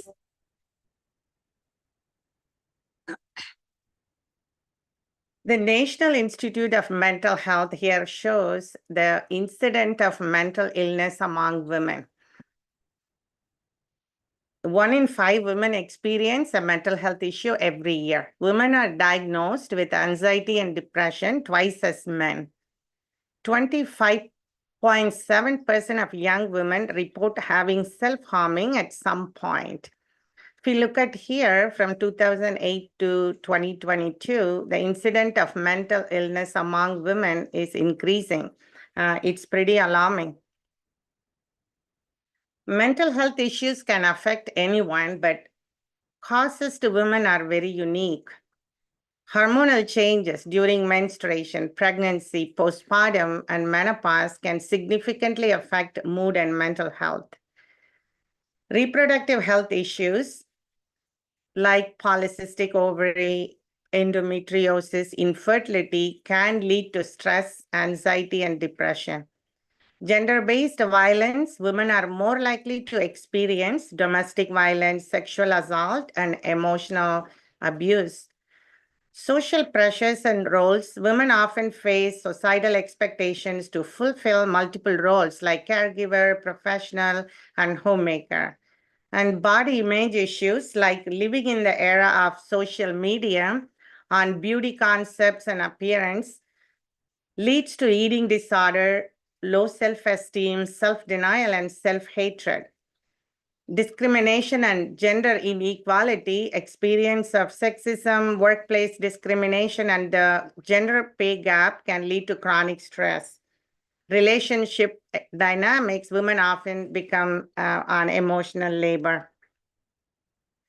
So the causes are different. Now, when we look at the modern day treatments of mental illness, women seeking treatment to treat their mental illnesses are increasing, like 55.8%. It's a pretty expensive program, spending about $104 billion US dollars a year and 217 million days of work lost. It's a big loss of work, and more women are seeking help but failed outcome. The treatment methods are making people dependent on medication, and more medication, it becomes a vicious cycle. So when you look at the modern day approaches for treatment, it can be varying from psychotherapy to hospitalization. Depending on the severity of the mental illness, psychotherapy is mainly for the mild problems. It's called a talk therapy or counseling. And medications can be antidepressant, anti-anxiety medications, mood stabilizers, and antipsychotic. There are 70 different medications available now. Usually medications change brain chemistry and with many side effects, makes it hard to be compliant. Many patients either they use medications, cannot be compliant and quit, or they become more and more dependent on medication, but the end results are not permanent cure and it doesn't address the mental disorders. And usually it's only the symptom relief. The $1 trillion brain drain, that's not sufficiently addressing the mental disorders. And the other treatments like brain stimulation can be used in special situations where transcranial magnetic stimulation can be used for depression. Sometimes hospitalization when women become danger to themselves and others. And also it's an expensive way of treating mental illness. So many of these current treatments primarily focus on symptom management rather than addressing the underlying causes at different levels. In many parts of the world, access to mental health are very limited because it's very expensive. And social stigma around mental illnesses also prevent people to seek the treatment. So by knowing the different reasons for women's mental illness and also the available treatments are not that effective, let's learn from KAILASA a holistic approach with proven results by empowering women. So when we go into the depth of the empowering methods before, so let's read this very powerful verses from Manuvati Dharma Shastra, chapter 3 and verse 56. It's the law of Manu, the oldest legal text, Hindu jurisprudence, says where women are worshipped, there the gods rejoice to the welfare of humanity. On the other hand, where they are not honored, all rights are futile. The second one by His Divine Holiness, Supreme Pontiff of Hinduism, Bhagavan Nityananda Paramashivam, his presidential address on November 7th, 2021. Very powerful words about women. Women, by their very DNA, have the capacity and groundedness to hold an ecosystem or family or a team or a community together. So women have their own intuitive intelligence in the field of keeping something very stable, keeping it together and making it functional. So Hinduism creates an ecosystem for every woman to manifest that possibility and that power.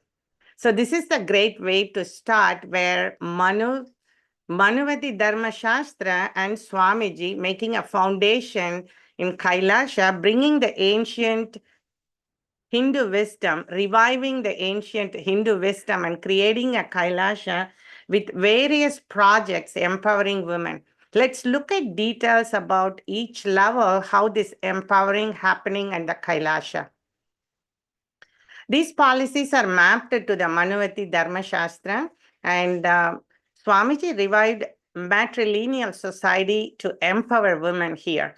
So the political empowerment, Paramashiva declares in Atharva Veda, women should take part in the legislative chambers, put their views on forefront. So women hold 80% of leadership positions in KAILASA.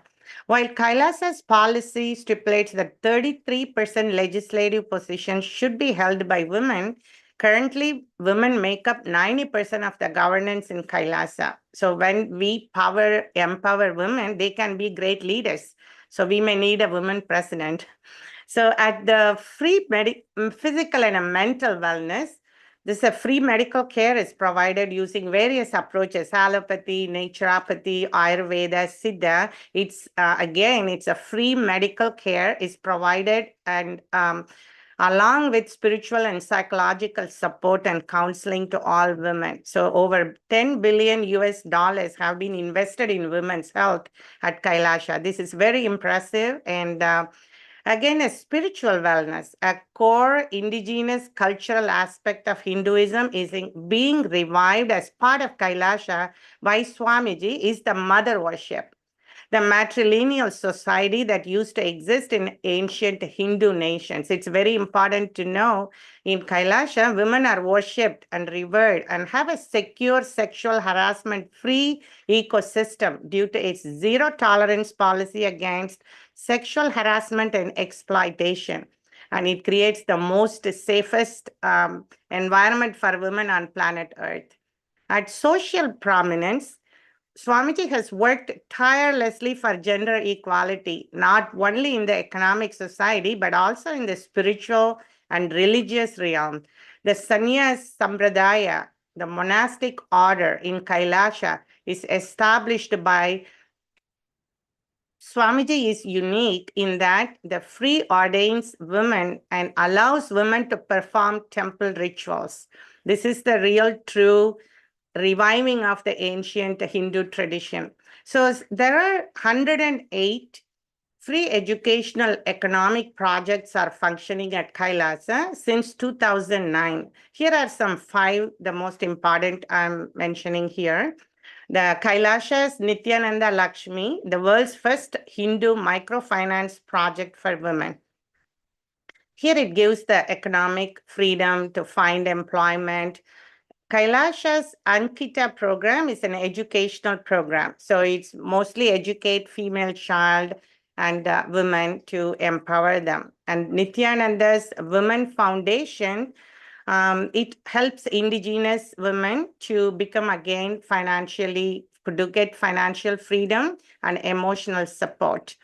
EN Pregnancy is a great program where it supports pregnant women for having a painless delivery and a blissful birthing experience. So by looking at all this empowering women's projects happening in KAILASA is very powerful. And through this, there is a proven way to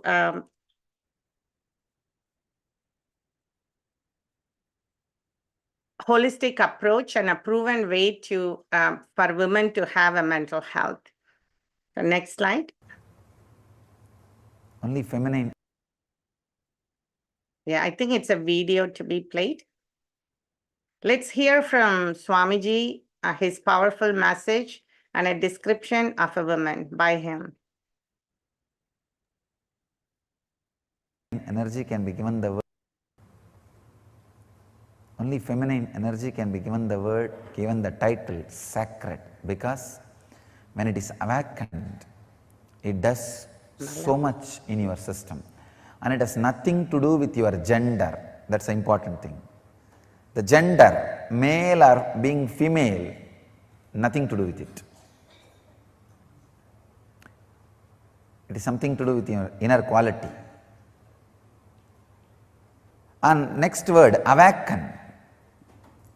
Only the feminine energy, sacred feminine, need to be awakened. You already have too much masculine. The whole world is suffering with too much masculine energy.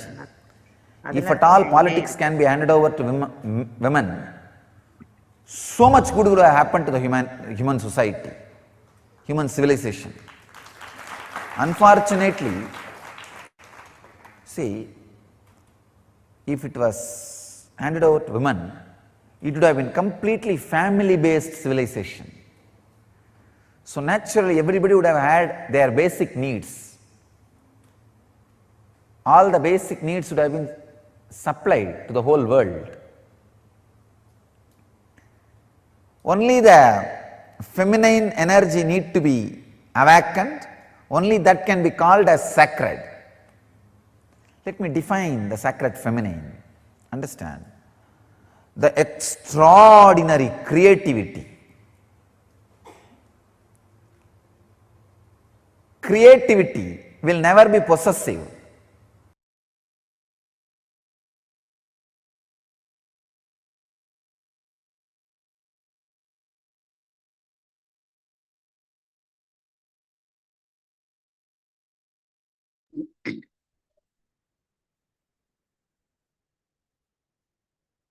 So in summary on women's mental health, yes, women do face unique challenges. It's to be approached at multi-dimensional level.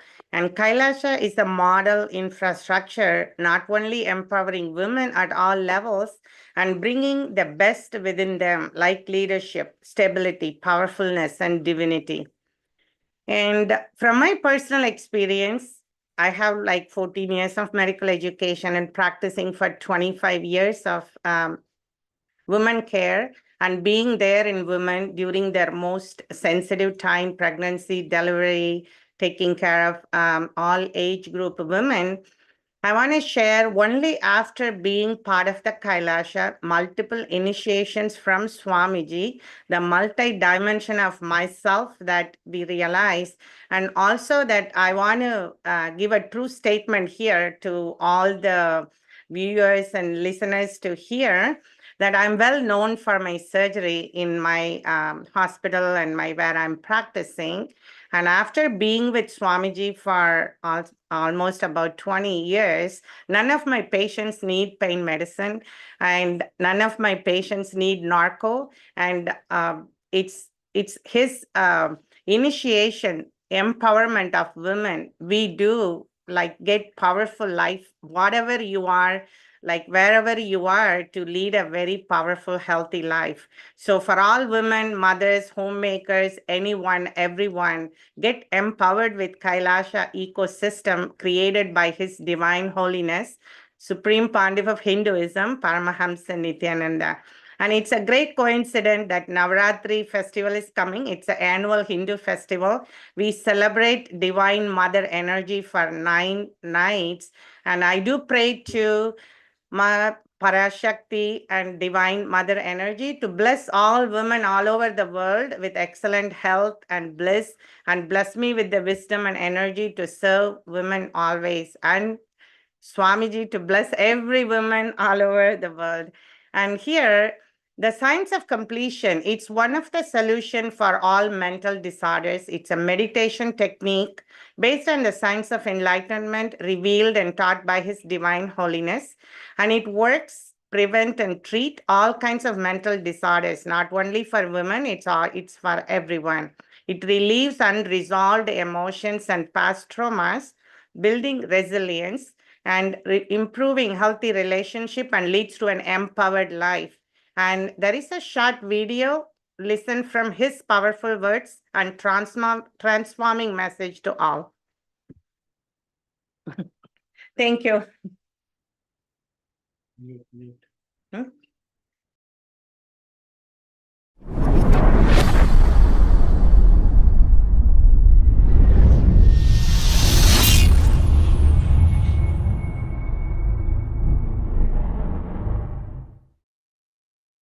Listen to this sacred secret. Listen. Initially, when you put this idea into you, you will have too much of resistance, anger, guilt, fear, too many things coming out. And powerlessness. No, this is not for me. First of all, this may not be true. Second, no, this is, even if it is true, not for me. No, this may be true for the people who don't have to work for their food and paying the bills. No, maybe it is true for the people who are sitting in KAILASA and enjoying the happy, free life. All kinds of thought currents will come inside. Sit, have a little patience, listen. Listen to yourself and start penning down precisely what all resistance, anger, fear, guilt, powerlessness, what all is getting blurted out, vomited by your immature mind. Listen, pen down.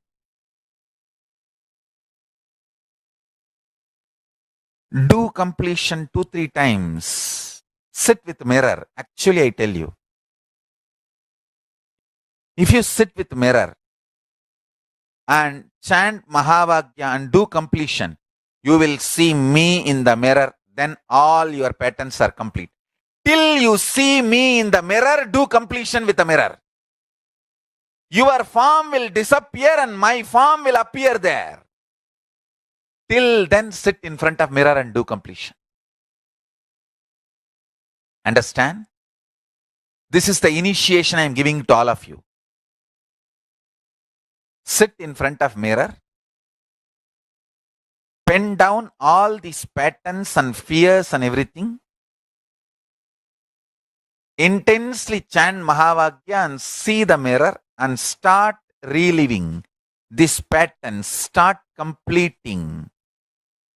You will see me appearing in the mirror and making you completely complete and making you manifest powerful cognitions and powers. Till I appear in the mirror, continue completion. And I tell you, I will really appear in the mirror and make you complete and make you manifest powers. When I say, I mean. Just sit in front of the mirror and declare simple integrity to me. Start chanting Mahavagya and remember this powerful cognition, today's cognition. Pen down all the incompletions, fears, anger, guilt, impossibility, patterns which tells you no, you need to be dependent internally, externally other than Paramashiva. Pen down all of that.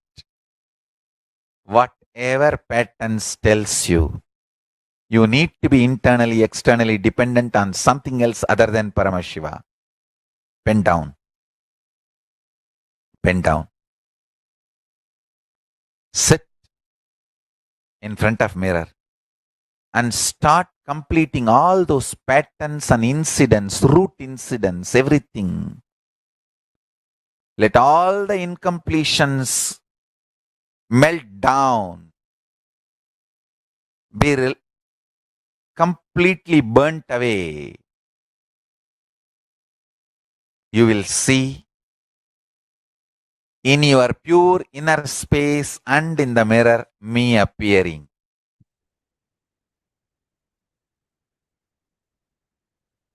Now we invite Dr. Patel to come talk about children and mental health issues.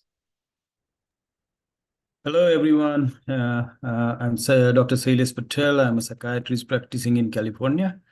So as adult and women, children also have unique challenges for mental health.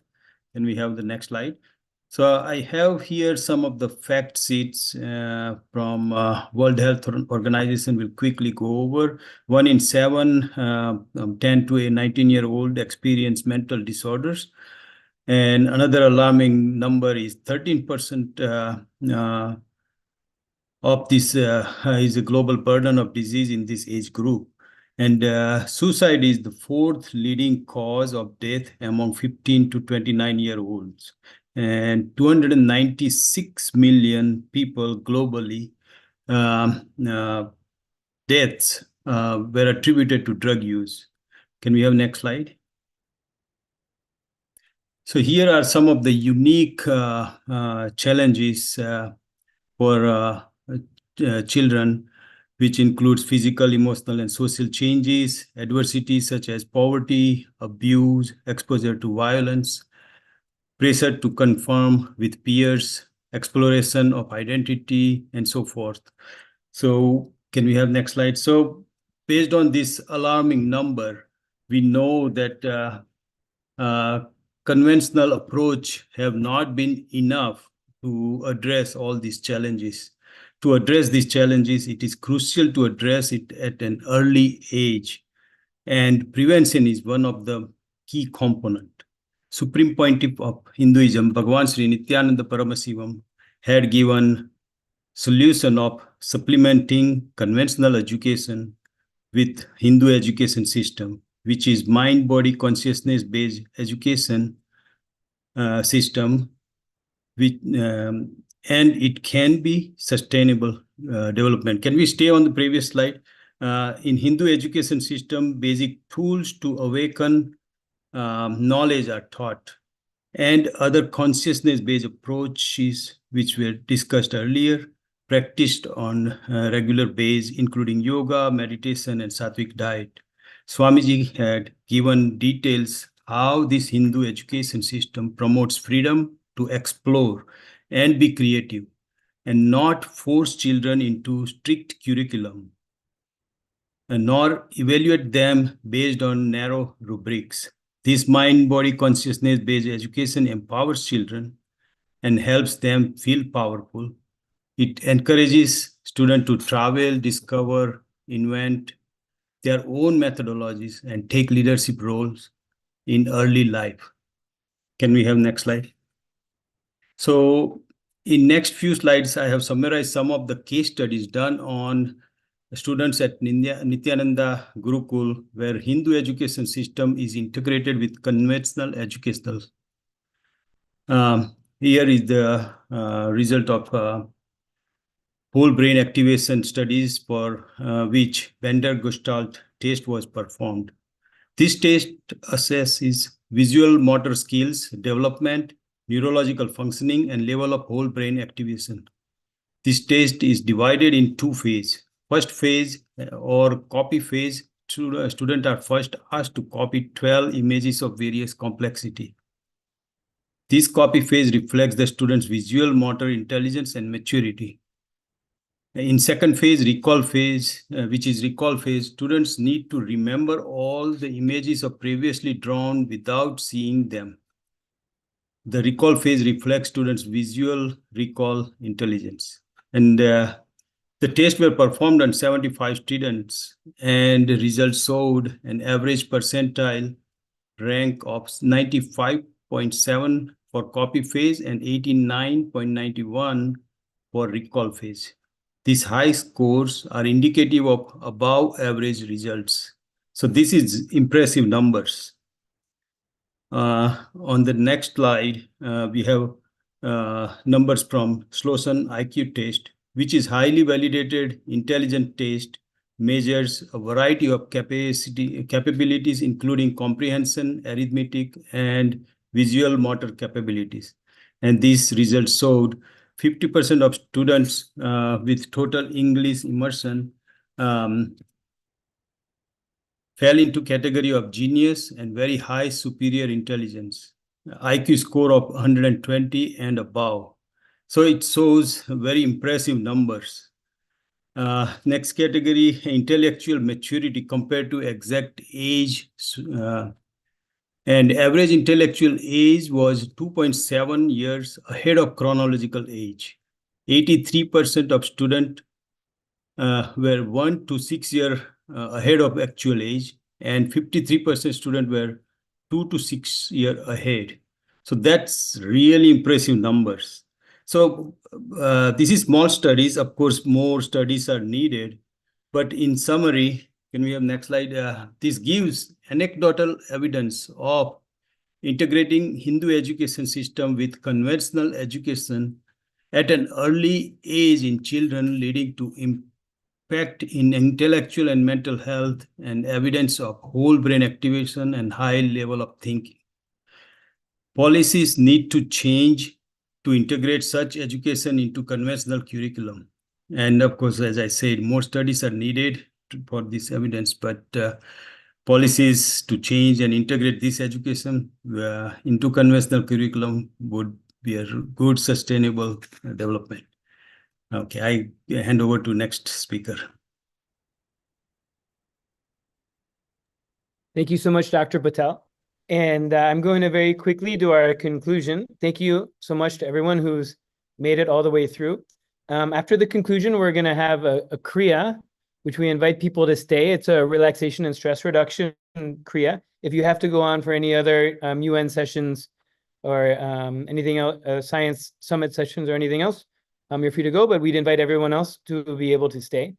But just briefly, it's our conclusion that this mind-body model that we've been discussing and these lifestyle model we've been discussing for mental health treatment would help the UN achieve the Sustainable Development Goals.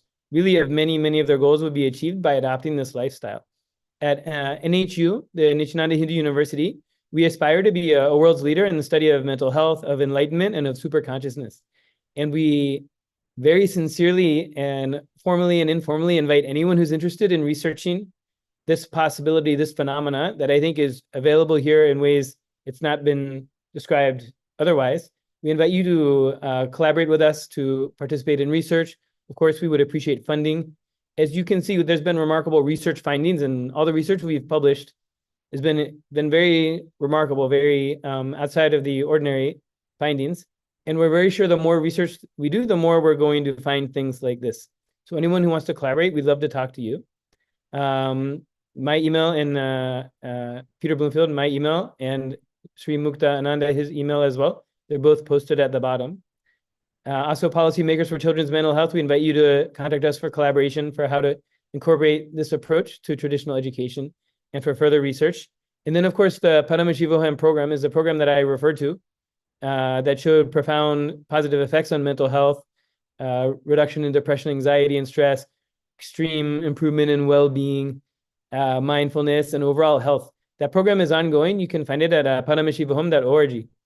So we invite policymakers, we invite academicians and other politicians, anyone to contact us to see how we can bring this to the world to attain and achieve the UN Sustainable Development Goals and bring higher possibilities of mental health and overall life and potential to the global community. So with that, thank you so much for everyone who came. If you're able to stay, we invite you to stay for our kriya, which will be led by Dr. Mukta Ananda.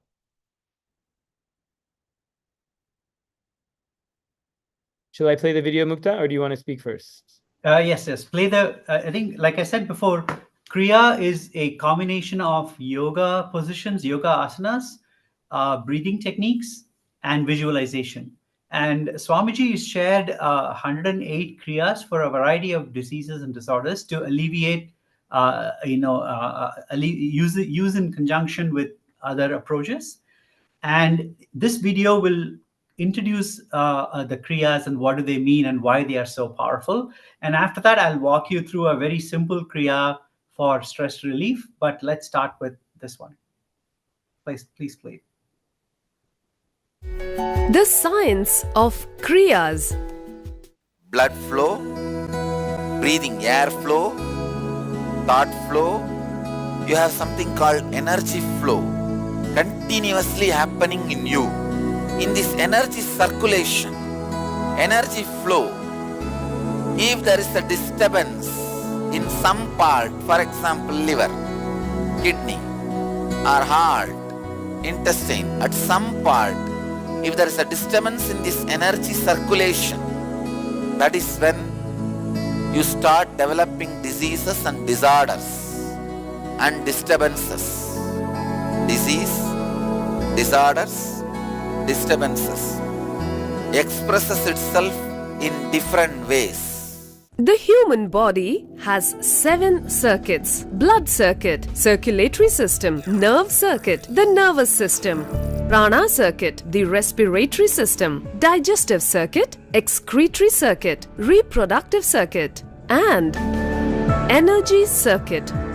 Of these circuits, the energy circuit is governed by the Kundalini energy. Though not spoken much by the medical science, but elaborate references have been given for Kundalini energy in the Vedic tradition. The Kundalini energy is the innate, immense potential energy in every individual that helps complete the energy circuit. How does Kundalini energy reach different parts of the body? Let us take the example of a water tank. A water tank is a structure which stores water. This water is distributed to different places through the pipelines, which forms a circuit. The pipelines end in outlet taps through which the water reaches the end users. Similarly, the Kundalini energy reaches the different parts of the body through the 72,000 nadis or energy channels. Let's say, for instance, there is a block somewhere in the circuit of pipelines. Then what happens? There is no flow of water. Then you identify and correct the block. Even if the blockage is removed, water has to be pumped in for the flow to resume. Similarly, when there is a block in the energy circuit in the body, there is impedance to energy flow forward, and it results in disease in that particular organ. The Kundalini energy in our body is like the water in the water tank. Kriyas are powerful tools which help to remove the energy blockage and restore the energy flow. When the body is aligned in certain postures during kriyas, the energy block is removed. Once the block is removed, the kumbhaka pumps in the Kundalini energy just as the water gets pumped in to the pipeline once the block is removed. When the energy flow is re-established, energy starts flowing and the disease is healed. Now, if your body is put in certain position, that energy blockages get removed. The energy circulation, the plumbing gets properly aligned. The wiring gets properly aligned. After that, the kumbhaka starts pumping the energy into that circuit. See, putting your body in certain asana makes the circuit blockage free. The circuit becomes perfect, but only through the kumbhaka the energy gets pumped into the circuit. This is exactly the principle on which kriya works. Kriyas are a unique combination of asanas, pranayamas, and kumbhakas, wherein they are more effective than the individual asanas and pranayamas. Even for few seconds, if the energy circuit route is aligned and energy is pumped, you are out of the disease. You are out of the disorder. You are free. These kriyas are not just ordinary asana, ordinary yoga postures, ordinary kumbhaka, ordinary pranayama. It is like two different chemicals. Separately, if you take, it may take 10 years for you to cure the disease. But mixed properly in certain combination, it removes the disease in 2 days, in one dosage. The kriyas help to restore the energy imbalance, and which results in healing diseases. Kriyas help to heal the body, experience extraordinary powers, and to have spiritual experience in the body. These kriyas are my unique contributions to the world. The kriyas have 7 ingredients. 1, yoga. 2nd, kumbhaka, pranayamas. 3rd, visualizations. 4th, verbalization, means chanting of some mantra internally. See, internally when you create the sound, it's called mantra. Externally when you listen, it's called chanting. So, mantra, internal verbalization. 5th, chanting, external, the sound you are hearing. And 6th, now I am adding karanas, the different Shivatandava karanas. 7th, I am adding the recent discoveries of modern day gymming and weightlifting. So all these 7 put together, I work on your body and mind, creating yogic body and Vedic mind. Power, stamina, flexibility, physique, energy. All the 5 put together is yogic body. I am using all the 7 ingredients to create yogic body for you.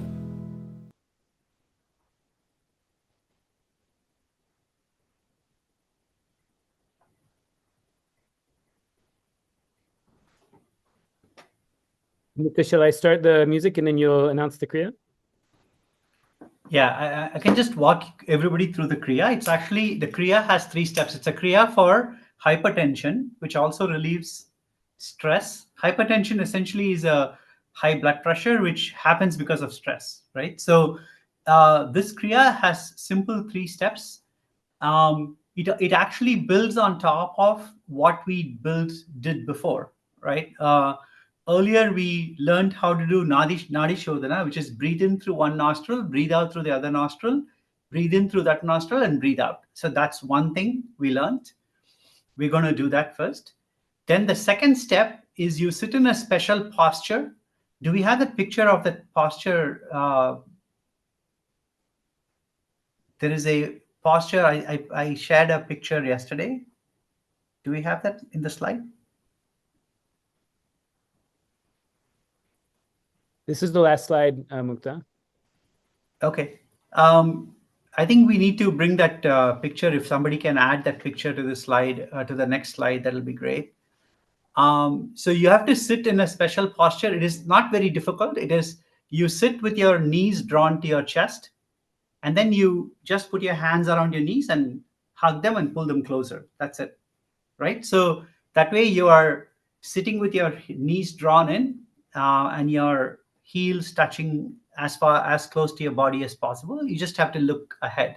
That's the posture. Peter will show that picture.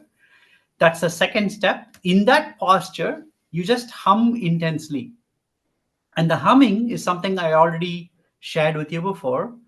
And so the third step is lie down, and in the bliss of the hum, the humming creates intense humming in your body. It creates an elevated feeling. Just lie down with that feeling and unclutch from everything. So I've taught you unclutching like before. We started off the session with it. I taught you that alternate nostril breathing, and I taught humming. Now we're just going to put them all together into one long kriya meditation. That's super simple. So let's get started. Peter, you can play the music. And let's start by doing Nadi Shodhana, which is close your right nostril, breathe in through your left nostril, and then close your left nostril, breathe out through your right nostril, and then breathe in again through your right and breathe out through the left. This is one cycle. Do this cycle for 21 times. Let's start with that. That's the step one. Step two is this picture. Sit like this picture, holding your knees close to your chest, and then do intense humming. That's for 7 minutes. And then finally, we leave you with the lying down and unclutching. And typically, this combination of these three, doing this before you go to sleep, is very, very powerful. It'll de-stress your entire body very beautifully. Okay, let's start with Nadi Shodhana. If Peter, you could play the music. With your thumb, close your right nostril, start breathing in. Then close your left nostril and breathe out through your right nostril. Then breathe in through your right nostril and then breathe out through your left. Do this 21 times.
you pause the video?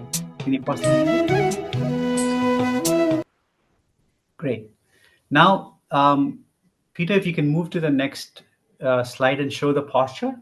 Please sit in this posture and then hum intensely. Just like we said before, just hum intensely sitting in this posture. Let's do this for a few minutes. You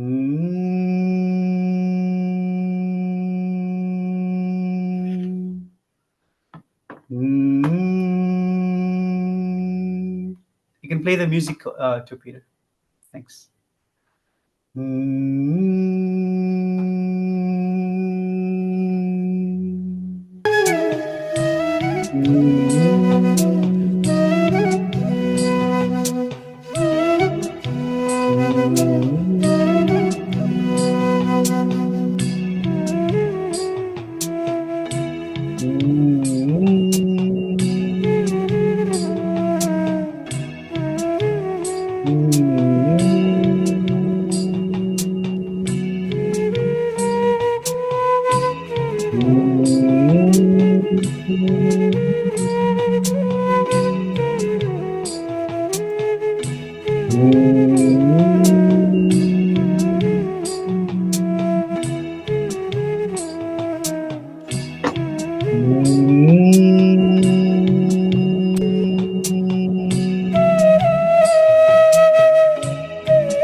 Now, lie down.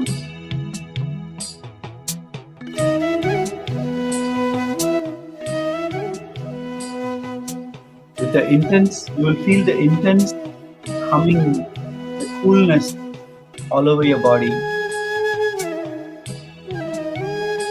Just lie down and unclutch from all thoughts.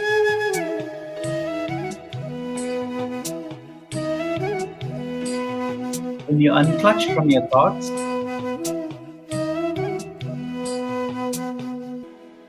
you will start focusing more on the music and the sound outside of you. Unclutch from that also.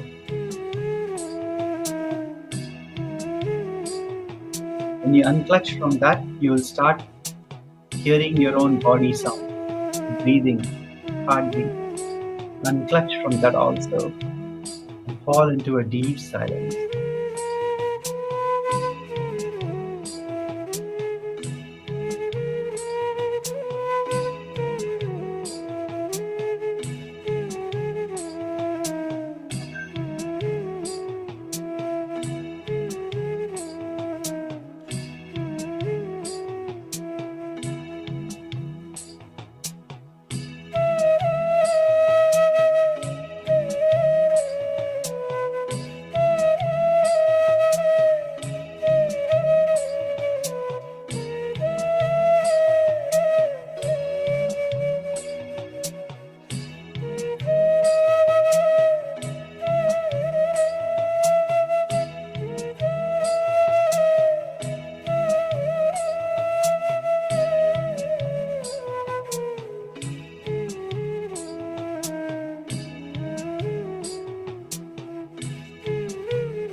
Open your eyes slowly. You can pause the music, Peter.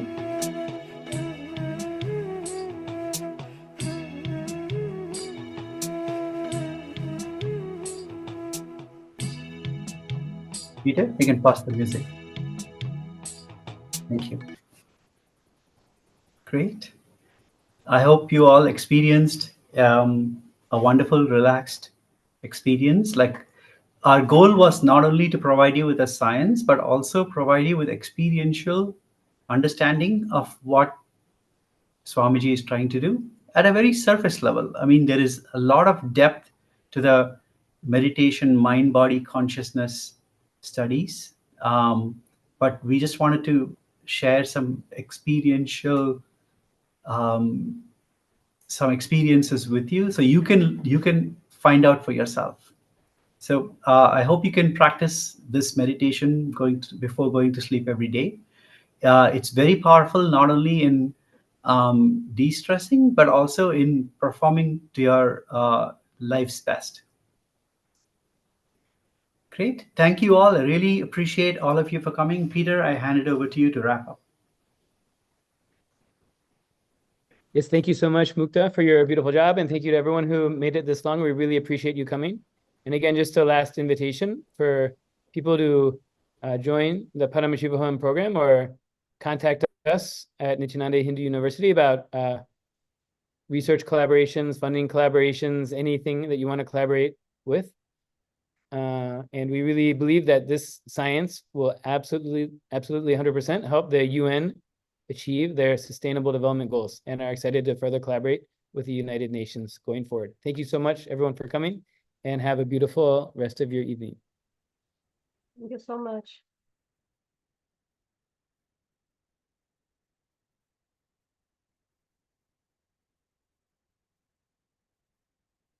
Recording stopped.